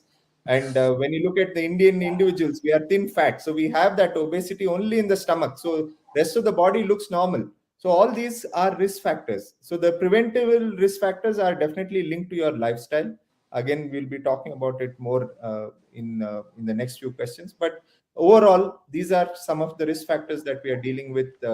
And if you are dealing with these risk factors, definitely address it. And if it is a preventable risk factor like physical inactivity, obesity, find ways in which you can, reverse your current condition. So all of these points need to be looked at. Thank you, Dr. 𝗵𝗔. That was very good. Thank you for highlighting the common risk factors that are associated with development of diabetes. Now, moving on, maybe this is a question to Dr. Dheeraj. Dr. Dheeraj, what do you think are, I'm sure you also acknowledge in your practice and from the literature and the evidence, we have that there is an increasing prevalence of diabetes across the country. Particularly, the age group has been shifting downwards, and you see a lot of young people. I'm sure you also see a lot of young patients coming in with diabetes. Can you think of reasons that might have contributed to this particular challenge? And do you have any viewpoints on how to approach this issue from patients' angle in terms of helping themselves? Well, thank you so much. This is a very pertinent question, particularly in our context. Now, we must understand, as Dr. Bhograj said very brilliantly, that we have fat in the belly area, what we call the thin fat Indian. Some people obviously get offended if I call them thin fat, because thin they appreciate and fat is the word they aren't willing to listen to. The fact of the matter is that most of us have loss of visceral fat, and if I talk in the common parlance, we have the belly fat which is predominant. Now, purely from the standpoint of layman, we must understand that the fat in the periphery is good fat and that in the belly is bad fat, because the bad fat doesn't let your insulin act the way it should. And once it doesn't act the way it should, your pancreas, which are your insulin factory, are burdened. They have to work overtime. And what happens is that they get tired with the passage of time. That is the time when we get diabetes. So we are all blaming on chapatis and rice, but I would like to ask my audience. Our grandparents, parents have been eating all the while. But what they've not been eating is junk, maida or refined flour, and the outside food. Also, they never hit the gym. But what they were doing, our mother, grandmother, all of those were doing their daily chores. And mind you, it is not that simple. Cleaning and mopping up the floor, cleaning utensils, cooking there. And the elders, the grandfather, the father were going for morning walk, which we call 𝗕𝗨𝗜. That was an early morning walk or even a post-dinner walk.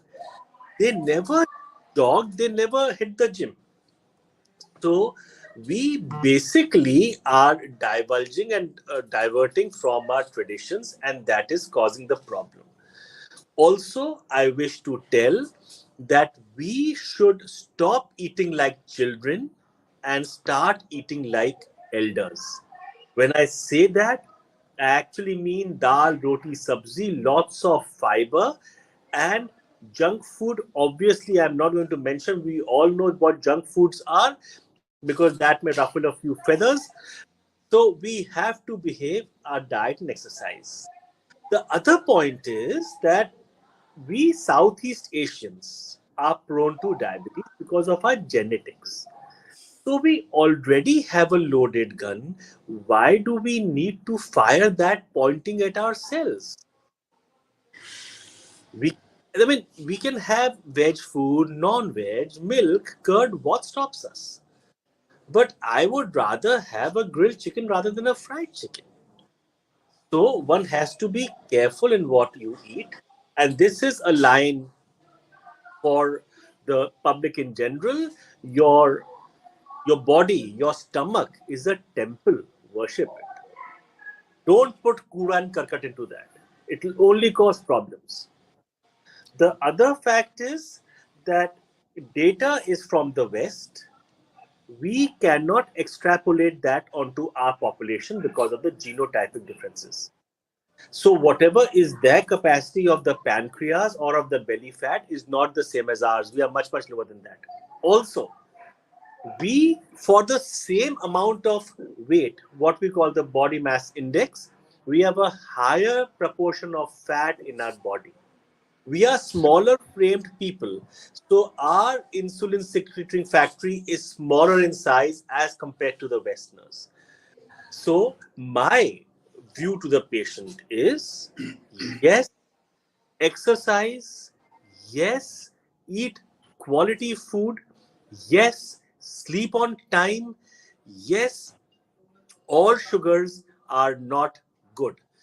All carbs are not bad. Complex carbs, roti is good. Simple carbs, chini or sugar is bad. Okay, thank you, Dr. Dheeraj. I couldn't agree more with you. Sitting in Bangalore, the Silicon Valley of India and software capital, we are even our youngsters are even more spoiled in terms of their work-life balance and the kind of food and lifestyle that they've been following. So your words echo all the thoughts and common problems that we encounter here too. And you've got very nice and wonderful suggestions to try and help the patient achieve good lifestyle factors that would help them. Thank you. Moving on, maybe Dr. Surinder could add any more points in terms of the common misconceptions and perhaps about diabetes and on daily basis as to how patients perceive, have some myths in terms of their diet habits or their exercise regime, or even in terms of diagnosis and approaching doctors and taking care of themselves. That would be of great value. Dr. Surinder, over to you. Thank you so much. Thank you so much. I feel that probably education of the patient and the public in general is most important. If there is one member in the family, all of the family members are at risk of developing diabetes, so all of them should learn about diabetes. Now, the most important factors is genes and environment. What has changed over the last 1,000 years is not genes, it's the environment. So that means something is wrong with the environment. And environments are, as have been mentioned so brilliantly by the previous speakers, that eating same amount, what someone said, that food all the time and exercise once a while. So I think that is what has changed. So genes are same, but environments which are feeding those genes have changed. We are full of stress, lack of exercise. Look at the students. When we were students, we used to walk at least 5 kilometers to go to school. Now, at your doorstep, the bus comes. And once the child is free, he's pushed to tuition, etc. So there is hardly any time for sports, hardly any time for the exercise. So these are environments. On the top of that, stress is a major risk factor, which is pushing all of us towards diabetogenic factors and that hyperglycemia. And thus, while genes are same, environments have been created in such a fantastic way that they are going to develop diabetes, and diabetes is such a bad disease, it is full of complications. So we must remember and tell the public and patient that diabetes is a progressive disease. There are multiple risk factors, but probably the worst are the environments, because genes we can't change. And environments should be changed, not now, but right from school onwards. And I consider that school as well as the religious places, there are two areas where the children can be taught. Now, a person who has developed diabetes, probably I think it's already too late. So it's a lifelong fight, and fight should start even if there is one member in the family. And there are three things in the management of type 2 diabetes. One is lifestyle modification. It is in our hand. We can definitely improve it. Other is drug therapy. Effective drug therapy is available these days. And probably what is most important is monitoring. And it is monitoring which is equally important as compared to the drugs and lifestyle modification. Many patients think the medicine has been taken, irrespective whether they are checking the blood sugar, whether it's under control or not under control. They continue to take medicine. After one, you say your medicine has made no difference. Whereas it's important for them to understand that disease is progressive in nature, and timely monitoring of everything, whether it's exercise or it's food or it's 𝗵𝗶𝗂𝗂 or blood sugar control, all of them are important. And thus, assessing for complication and preventing the complication, probably that's the main thing which is important. And patients should also know that the aim of treatment of diabetes is not only controlling sugar, but to prevent complication. And secondly, these days it's possible to even reverse a disease if early diagnosis is made. And thirdly, of course, it is a duty of the adults that if they have got parents have diabetes, it is their duty to prevent diabetes in their children. So I think with this sort of basic information and the triad of lifestyle, medicine, and monitoring, all of them are important to prevent complication. But probably most important is the duty of the society, duty of the government to prevent diabetes in our younger age group. It is a younger age group, it is the adolescents and even the children. That is the area that we should target, and adults have already missed the bus. So now we should focus on our children and adolescents. Okay. Okay, thank you, sir. Thank you for highlighting various problems and possible solutions to help patients in preventive stage itself so that they don't actually get into diabetes. Going back to Dr. 𝗵𝗔, Dr. 𝗵𝗔, do you share any concerns about patients' misconceptions? Do you encounter in your practice any misconceptions that patients have or myths they believe in? For example, do you see patients asking if only herbal therapies like, Madhya powder or some bitter gourd juice would help them, and they would refuse to enter into treatment strategies that involve tablets? And would you also encounter patients who would say, doctor, once I start a tablet, is it forever? So I would rather not, and stuff like that. Do you encounter these therapeutic challenges, Dr. 𝗵𝗔? Very true, sir. And so this is extremely common because nowadays knowledge is available and freely accessible to majority of us. And quite often, people living with diabetes, they discuss their condition with their peers rather than with their doctors. And so quite a lot of misconceptions start to come into their mind. And so as you rightly mentioned, there are people think that Ayurvedic formulations is the most hassle-free and without any side effects. Yeah. So the biggest point I make to any individual taking any therapy, first step is don't do mixing of therapies. If you believe in a certain form of medicine, stick to that form of medicine. Don't start multiple forms of medicine, because none of these ways and methodologies has been studied. So if you have a strong belief in homeopathy and all, I'm not here to argue or tell you that one is right or wrong. If you believe in that, you continue to do whatever form of medicine that you choose to believe. But when you come to the allopathic side, and there is already strong feelings that these medicines can cause harm than rather good, then that is where I would like to clearly state, we have been using these medications for decades, and what medications that we prescribe, we have already studied whether you are qualified to be using this medicine or not. So as doctors, we because the amount of research papers that we read and amount of what qualifications, we have done a lot of work in order. So when we are telling you to take a medicine, it is already after us knowing what are the effects and whether it is good, or if there is any unwanted effect. Yes, it can happen in some individuals, but this is rare. So no drug can completely be side effect free, but there are people who react to certain medications in a certain way. So definitely, yes, there will be some medication, but no, we cannot blankly say that, Ayurveda or homeopathy is side effect free or it doesn't cause any problem. We actually do see unregulated use of certain other forms of medicines where they're heavy metals, or even they probably use a certain kind of impurities that are there, which your body can react in a negative fashion. So don't already have those preconceived notion that allopathy may cause side effects. So discuss with your doctors when any doubt that you have. Next most common side effect, once I start medication, I'll be taking it for my rest of the life. So if you're living with diabetes, there are different stages in your journey of diabetes. So when we tell you, yes, we need to take the help of medications for your diabetes, most likely it is for a good duration of your life, you will be on these medications. Next misconception about insulin. So insulin can be started at the beginning stage of diabetes. It can be started when you are dealing with a complex infection, when you're admitted, or you've come to a stage where tablets are not working. So any one of these reasons we start insulin. So any form of medications for diabetes, it is done for a particular reason.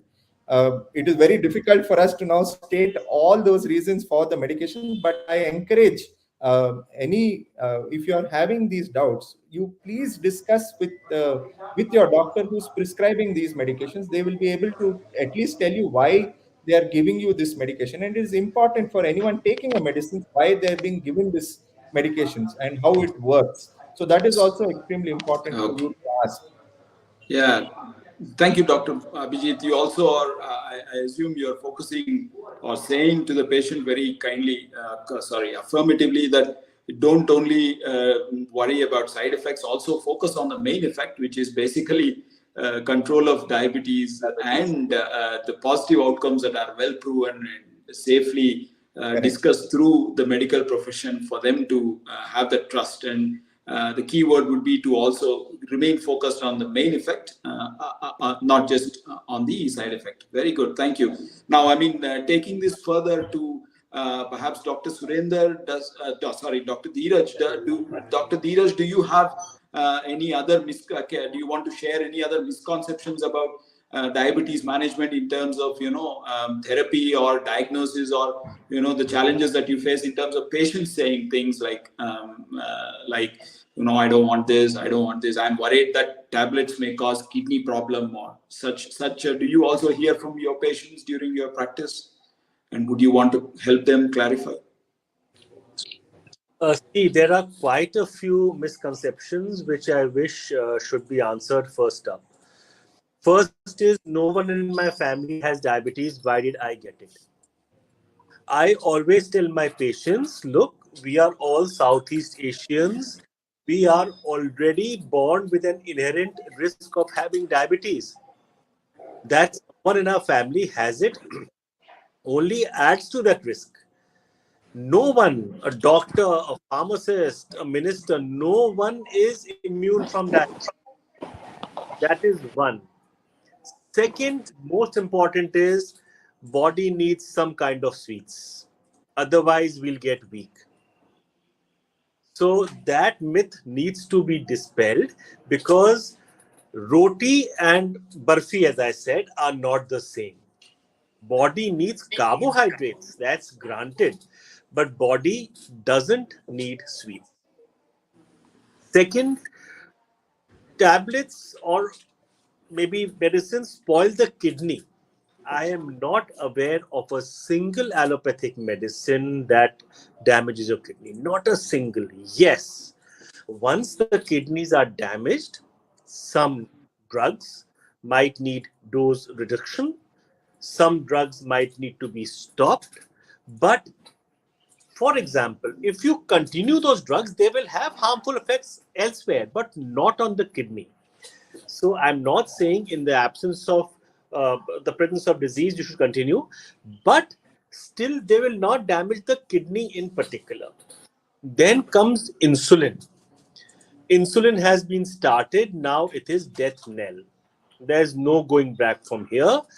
It is a lifelong sentence. No, that is not the case. Most hospitalized patients, all patients with infections, patients undergoing surgery, we give insulin to all of them. And once, for example, the wound heals and the patient goes home, it's got to be OHAs or tablets as they call it. Then they do not know that there is an off effect but not an on effect, which means that if you misbehave even for a couple of days, the sugars go haywire and they may actually take days to come back to normal. We see so many patients, duration 15 years, they come to us, Doctor Saab, ab to 3 mahine se kuch bhi nahi khaya. Doctor, he has not tasted sweet for last 3 months. 14.5 years, there was gross indiscretion, and now they expect that in 3 years, it will all go down. No, that is not the case. Second, complications are reversible. Is only one kidney affected? No. 2 kidneys are there and both are affected simultaneously. Yes, as a super specialist, I may say there are some conditions where they are not equally, but in general, from the layman's perspective, both kidneys are affected at the same time, and complications are not reversible generally. You can reduce the pace or the acceleration with which they progress, but generally they are not. And then our own favorite, mango. By the way, I don't take mangoes. I'm not a diabetic patient, but still I don't take mangoes. So mangoes can be had in diabetes, but no one actually mentions the quantum of mango. And we all say things which sound pleasant to the patient's ears. No. For me, mango, half of a slice, not more than that. If you don't take that, much better, but certainly not. Then fruit juices. Fruit juices give lots of energy, lots of power, as they call it. No. Fruit juice has no fiber, that is one. For example, one orange will fulfill your satiety, but one orange juice will not. Therefore, you will end up having juice worth 4 oranges without the fiber, and you can imagine what will happen to your sugars. So there are many more myths. I could go on, but last, suffice to say, diabetes is not reversible. It can go into remission only, which means control your diet. You may go off medicines, but the moment you restart your binge or exercise indiscretion, sugars will jump again. Yeah, thank you, Dr. Dheeraj. That was quite succinct and detailed in terms of the challenges and myths faced by the patients. We do share the same as well here, and I do in my clinical practice too. So I'm sure your tips and the ideas should help people. Coming to Dr. Surender, do you have any other misconceptions, or do you have ideas to help change patients' perceptions or face those challenges that they have in their mind whilst living in the community about diabetes management at all? Do you have any thoughts, sir? Right. In fact, the word myth is very important, and all the patients are full of myths and myths only. There is myth about diet, there's myth about medicine, there's myth about insulin, and probably most hilarious to me was a patient. I suggested insulin to the patient. Patient said, "No, I will not start." I said, "Why?" He said, I know that over a period of time, all medicines stop functioning, so I'm preserving this insulin at the end stage. When nothing is going to work, I'll use insulin at that time." So it took me a couple of months to convince him that the best time to start insulin is right in the beginning. It may not be for a long time, it may be for a short time to tackle the glucotoxicity, etc., and preserve your beta cell, preserve your pancreas. So after many months of persuasion, the patient was convinced that yes, insulin is not bad, what was told to him.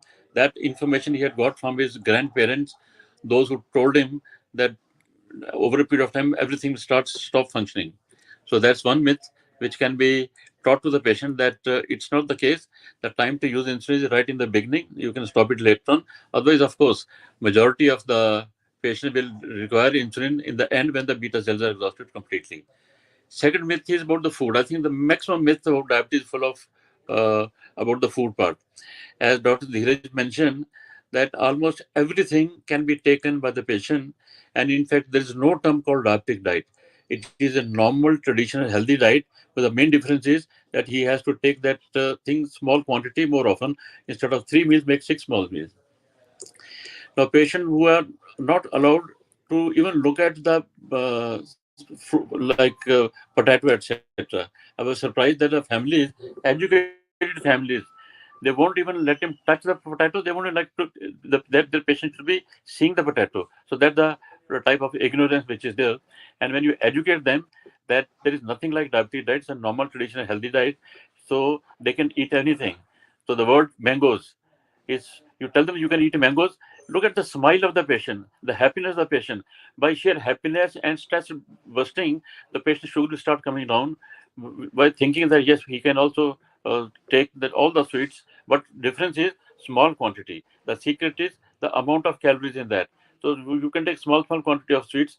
You can take 3 times or 4 times, 6 times a day. It is the amount and not the variety, but the amount of that variety which is to be banned. So that's about the food part.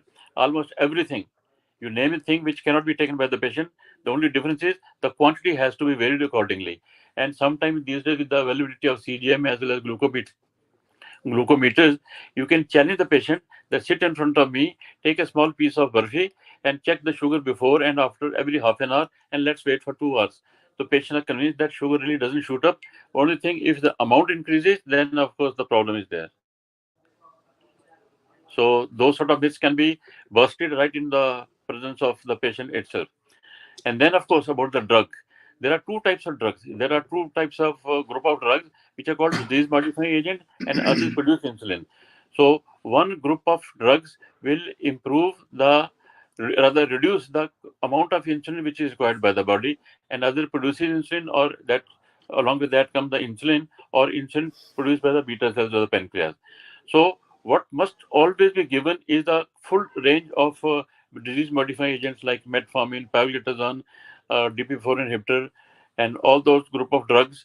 Now, of course, SGLT2 is the greatest, probably the best medicine which has become available. So this advantage of all these disease-modifying agents must be given to every patient. What should be used last is cretagogue, that tablets which squeeze the pancreas for that matter. And again, I mentioned, repeating again, advantage of insulin should be given right in the beginning. Young person, short duration of diabetes, short-term insulin will do great thing. Whereas for my students and for the public in general, studies have shown that short-term glucose control around 100 milligram for 12 hours is enough to produce remission up to 3 months. So that's the power of the newer insulin and tight control of insulin. So I'm sure that if we, of course, now with the more and more knowledge available, more and more better drugs available, the complication rate is going to be much, much different. And I'm convinced that when these books are rewritten, where people who are taking early insulin therapy, people who are taking SGLT2, DPP4, GLP-1 receptor agonists, the complication rate is going to be completely different, absolutely reverse what is being taught or written these days. So future is definitely bright, and myths are gradually going, but then it's the duty of all the teachers, public, media, etc., to remove the myths in our patient. And I'll put the responsibility on the society, on the, as I mentioned, in the schools, religious places, and the government to educate, because it's a very bad disease, which is a progressive disease, is going to eat up our adulthood, is going to eat up our main earning area, that means between 25 to 40 or 45 or 50 years of age. This is a time when one progresses maximum. This is a time when one earns maximum. So if we look into right from the beginning, we can improve the national economy itself also. So from all point of view, the government should take active participation and try to help in prevention of the disease by removing these myths. Thank you, Dr. Kumar. Another common thing that I encounter in terms of misconception, I'm not sure if it's so prevalent in North India, but because we are, in the South, we eat a lot of rice, and it's a very common thing for patients. Dr. Abhijit may want to say a few words. Patients to ask, is one kind of rice better than other? And should I completely stop eating rice? And I'm sure this is a common question, Dr. Abhijit. I mean, would you want to say a few words? I don't know. I mean, we can perhaps ask both Dr. Kumar and Dr. Kapoor from North about this idea of rice and different varieties of rice. But maybe all of you can, share your thoughts. The food digestion is such a great thing that you think of food, the incretins get active. You see the food, incretins get active. You taste the food, incretin active. The God has made such a great system that you swallow the food and everything starts active, and then the food is absorbed. Now, simple studies have been there which mention that the digestion, after digestion, the absorption of glucose from intestine into blood circulation is same in diabetic and non-diabetic. Now, what's the difference? Difference is removal of the glucose from the general circulation into the stores. So, well, if this is the case, put that much amount of glucose or food which can be digested and removed by removed from the general circulation into the tissues. So that means small amount of food more frequently, the postprandial spikes can be cut off. So if this is true, then almost every type of fruit or rice, etc., can be taken. And if you find that in a particular person for taking some different type of food, absorption or postprandial peak is on the higher side, you can cut down the quantity of that particular food. The variety of food need not be cut down. And variation, again, if you take food in good company, absorption is different. If you take food in cold food, absorption is different. If you take food in a warm food, tasty food, absorption is variable. And in simple terms like that, we also say that if you want to enjoy your biryani, you can, for vegetable biryani, you can add more of vegetables, etc. You want to enjoy your paratha, paneer paratha is very good. You can take a methi paratha, etc. So, with the help of CGM, things have become extremely easy these days. You can adjust your own taste and then adjust your glucose also accordingly. So those are older things. Again, glycemic index, it has been busted completely. The methodology by which they were assessing the glycemic index of food was completely wrong. Now it has improved. So now the concept is glycemic load rather than glycemic index. So things have changed completely. The science has changed completely. And probably are so many myths which even we were also thinking they have been busted. And the statement is there is no term like diabetic food. It's a normal, traditional, healthy food which you are going to enjoy. And food consists of three things. One is calories, other is micronutrients, third is pleasure of eating. The pleasure of eating is extremely important in a diabetic as well as, of course, for non-diabetics also. So things are changing and future for diabetes is very bright. Thank you, sir. Others, Dr. Abhijit and Dr. Kapoor, any thoughts on? Food is definitely the centric when it comes to most of our discussions when we are counseling our patients. And definitely we do need to spend time. So as Surendra sir rightly said, CGM now has taken center stage, and quite a lot of people are using the help of the data that we are getting from these devices to make the right decision on what is working and what is not working. Next important aspect I want to highlight is not only when we do our counseling, just looking at actual photographs of the food. It is extremely important. The kind of combination of what is your carbohydrate, what the quantity of the carbohydrate we're taking, what is the amount of fiber, because that is what we realize. Quite a lot of people don't realize they need their carbs, but the minute you have less of the vegetables or the fiber that we are saying, it changes the way your body reacts when you take a same example with the fruit juice. Why does eating the fruit, just a single fruit with eating the fruit as a whole versus eating the drinking a fruit juice, why is it different? Because again, the component of fiber. So using technology, looking at actual food photographs, we are now, our counseling of our patients has become much more wiser, and it has become a lot more helpful, because quite often when we used to say, please speak to the dietitian, the patient will always push back saying that, look, I'm eating the same thing. I don't need to speak to the anyone to understand about food. What we want to do is not to tell you how much to eat, and that you already know because living with diabetes. Now, what we want to see is what you are currently eating and what is your body reacting. So, at any it takes around 6 months of time for your body to change. And is your body reacting differently? You may be eating the same food, but now is your body reacting? As the time come now to make further changes to your diet, that is where a dietitian can start to help you. Again, I'll come back to the example of fruit. In the beginning stages of diabetes, the fruit will work well. Okay, you may be able to deal with a small portion of fruit, but then again, once your diabetes progresses, maybe it's now 3 years. After 3 years, the same fruit will again have a higher jump because your diabetes has progressed. Now, again, at that point of time, the dietitian can help you which fruit is having a higher glycemic index, whether you can combine nuts with the fruit to help you counteract this, the GI jump that you can have. So all these points need to be discussed at different stages of your diabetes. So always it is wiser to discuss your diet at whatever stage of diabetes you are, and it is wise that you have at least one visit a year with your dietitians to help you, reconstitute your plate correctly.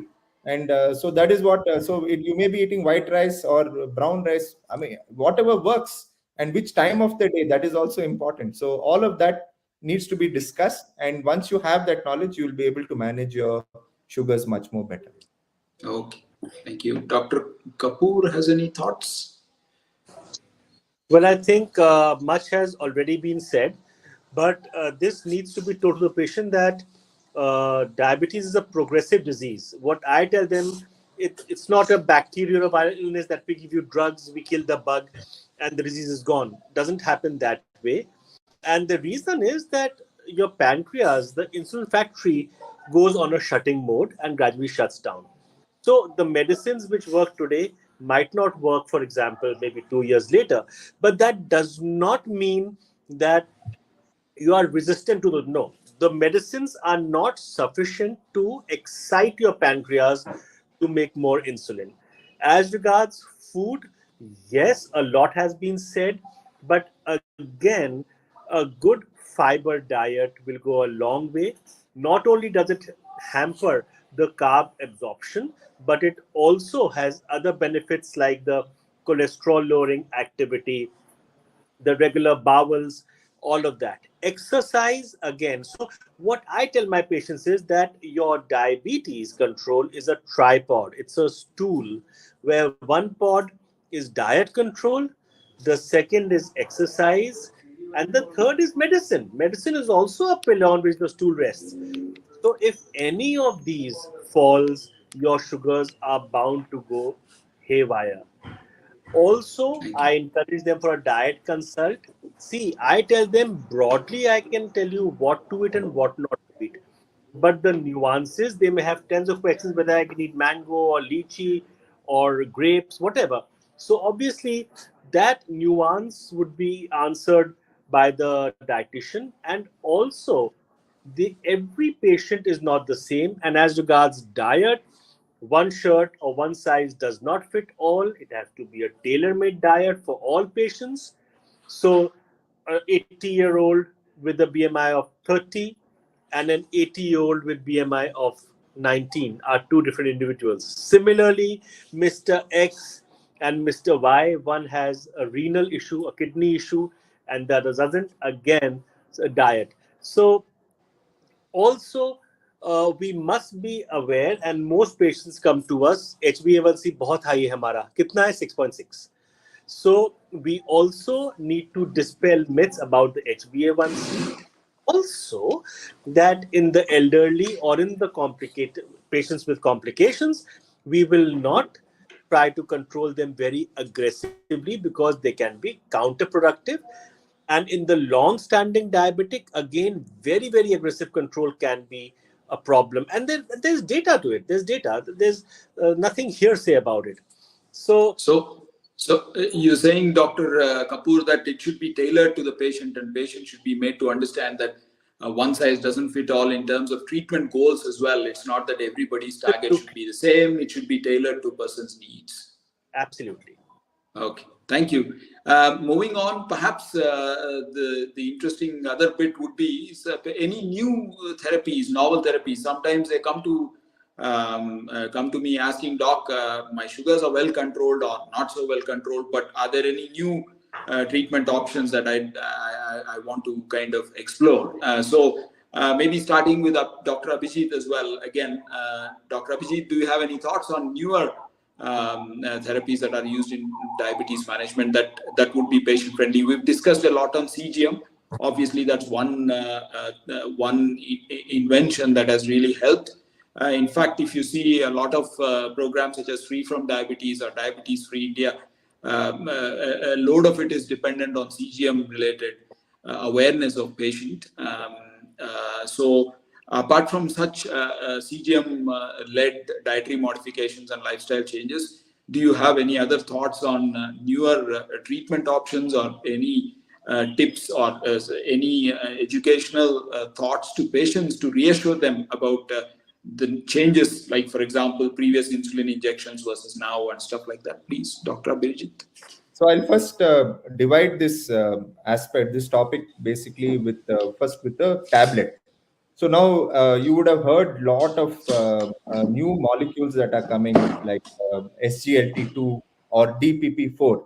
What point I want to make with these tablets? Yes, all these jargons sound very complicated, but what the researchers are doing, they're looking, when we talk about diabetes is has a multi-centric. It is, you know, the cause for the diabetes and the pathophysiology, what we say, happens on multiple levels in your system. So now what these researchers have done, they've started to focus on multiple aspects, single aspects. So the therapy, newer therapies that are looking are concentrating on each of these internal parts. Like for the SGLT2, the focus is on the kidney. So what this drug does, it prevents the glucose from being reabsorbed back into the kidneys. It pushes it out into the urine. So that is how this drug works. Then we have something called GLP-1. And now the newer aspect of GLP-1, in the past, it was available as an injectable. Now we get it as an oral form.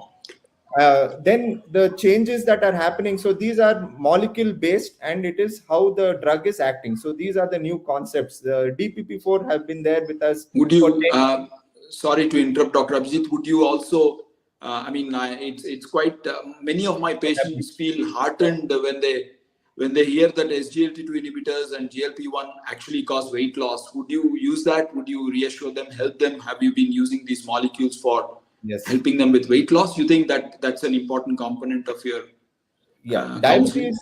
Yes. What are the effects of these drugs have to be clearly indicated to the user. The SGLT2 and GLP almost 6 to 10 kgs of weight reduction in real world case scenarios, because again, once they start to lose weight, they get more and more encouraged to lose more. So then they start following a better lifestyle. So that is what is happening with these newer therapies. Now, a little bit about the insulin. In certain countries, again, what is changing in the insulin therapies, we are getting weekly once therapies. The way in which the molecule or the tablets also are getting, we can get weekly once therapies for DPP4 as well. So these are the changes that are happening with our medications. One aspect is where the focus of how the work, and the second aspect is how the duration of which in which they work. So these are the new changes that are happening. So insulins, maybe in the future, definitely we can be off an injectable form. It could be a patch, it could be a small machine or device. Already insulin pumps are there, but again, we don't need to fear certain therapies, and the treatment of diabetes doesn't need to be a burden. You can just take one basal insulin shot once a week or even once a month. And for all you know, in an early stage of diabetes, that's all that is required. Along with good lifestyle, you can make changes to your glycemic control. So that is the level in which technology is changing. That is the way in which newer therapies are changing. So it is exciting for us that we have these things to offer for you. Thank you. Any thoughts, Dr. Kapoor and Dr. Kumar? Maybe starting with Dr. Kapoor on newer therapies and your experience with the patients, counseling them and treating them. Okay, so when we were students, and Dr. Surinder Kumar sir, much elder to me, when we were students, there were drugs which would cause low sugars very frequently. And only a couple of classes were available, and low sugars were a real threat. In fact, it used to be a scourge for the patient to start anti-diabetic treatment. Now, with the advancements, we actually have drugs which at most will normalize the sugars but will not cause low sugars in general. That is a very big advancement. The second is that most drugs invariably would cause weight gain, or at best they would be weight neutral. Now we have drugs which not only control sugars, but they also cause weight loss. As Dr. Abhijit said, the SGLT2 inhibitors and the GLP-1 analogs both cause weight loss. The third is insulin.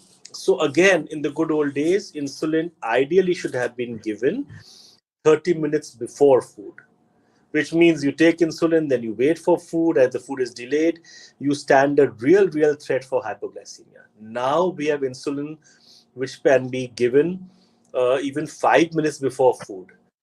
There are certain long-acting insulins which obviously won't control the after-food sugars, but for the fasting, they can be given even once a day or once in 42 hours.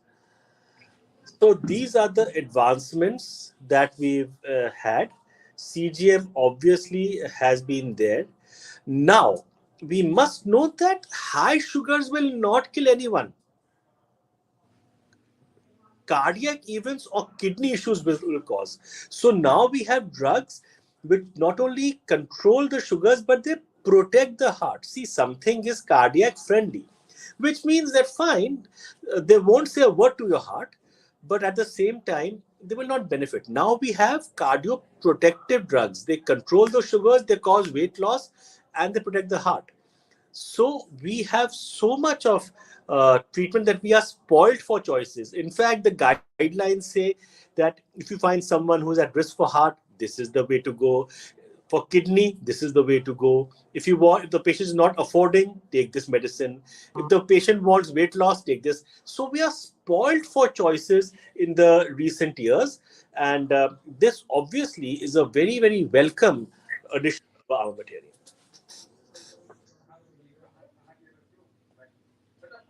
Dr. Kumar, any thoughts on the newer therapies? Have you encountered, for example, any change in the size of insulin injections or technique that has helped your patients from the past to now? No, I feel that the newer therapies have been well elucidated by the previous speakers. Okay. I'll go back to one particular study. It says that if you gain 3 kg weight, you have already equivalent to 1% rise in 𝗵𝗶𝗂𝗂𝗂𝗓. At the same time, if you lose 3 kg weight, without doing anything, you have taken advantage of 1% drop in 𝗵𝗶𝗂𝗂𝗓. So weight losing therapies, by whatever means, whether it's exercise or modifying your food, that plays extremely important role. And this is where the SGLT2 come into picture. This is where the GLP-1 receptor agonists come into picture. And the newer therapies are so fantastic that if early diagnosis is made, person is young and follows the therapy effectively as per the precise advice of the doctor, the disease can be reversed completely. Though, of course, it may be short time, maybe 3 months, 6 months, 1 year. It all depends upon whether genes are strong or environments are strong. If environments are strong, then, of course, it can be reversed for years and years together. But definitely, it can be reversed. The complication rate can be pushed down drastically backwards. So, with the newer therapies, the future for our diabetic patient is great. But they should remember that sound sleep, stress reduction, meditation, music, respecting parents, regular exercise, weight reduction, waistline maintenance, those will always will remain. And probably most important of them all is monitoring and seeing it. Patient should see the sugar was 170 earlier, now it's 150, now it's 130, now it's 120. This is indicating that progressively the sugar is coming down. And we know that for management of hyperglycemia, there are only two problems. As Dr. Dhiri mentioned, hypoglycemia, deadly side effect, and other is weight gain. If you can tackle these two together, is a win-win situation, and the future for all our diabetic patients is very bright, provided we take advantage of that window period. Window period is that the golden period, a golden window, that if you maintain your glucose well during the first year, or at the most first 2 years of onset of the disease and diagnosis, then the complication rate is negligible. So education is probably most important. Thank you, sir. I mean, I think we are running out of time. For the last perhaps one question, I don't know, I just wanted to allude, if you guys have any thoughts on these, doctors, about role of bariatric surgery, given that we've discussed so much about weight loss.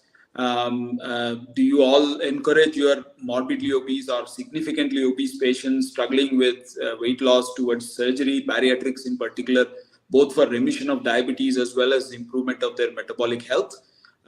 Maybe all of you, maybe a short, perhaps few words on this, and then probably we'll end the discussion. Yeah, for morbid obese, definitely bariatric surgery is answer. For people who are genetically, where the whole family is full of BMI more than 35, 40, so where there's a genetic background, again, bariatric surgery is the answer. Otherwise, these days, the bariatric surgeons are secretly looking into the various mechanisms by which the drugs are acting, and they're trying to put it into their prescription. With SGLT2, with GLP-1 receptor agonist, the weight reduction can be quite significant. So if there is a genetic background, then things are difficult. If it's a morbid obesity, someone with a BMI 40, drugs won't work. And even if bariatric surgery is done, over a couple of years, they'll get back again. So bariatric surgery has been pushed in the backseat, but certainly for a smaller percentage of super obese people, this is an answer, where the knees are gone, where the respiratory difficulty is there, obstructive sleep apnea is there, only for those small percentages. Okay. Anybody else? So, rightly said by Surinder sir. Again, small percentage we do need to offer in people. Their obesity is taking them to a life. We do need to discuss this option. And another therapy like GIP and GLP-1 combination. So there is newer therapies like that which are going to come, which are giving you the kind of results what you can expect with any bariatric surgery. So why not wait for these therapies, explore that as well. So that is my 2 points. So Dr. Kapoor, yes. Sorry. Yes. High risk, yes. Yeah. Otherwise, there are newer therapies also on the pipeline to help us. Dr. Kapoor, have a last word. Just one comment. The patient needs to be motivated. He undergoes bariatric surgery, loses lots of weight, goes back to his old eating habits, the weight comes. Reducing the capacity of the stomach or doing a bypass does help, but at the end of the day, motivation. Choosing the right patient, making sure they are right in place before even thinking of surgery would be a way forward. Thank you, sir.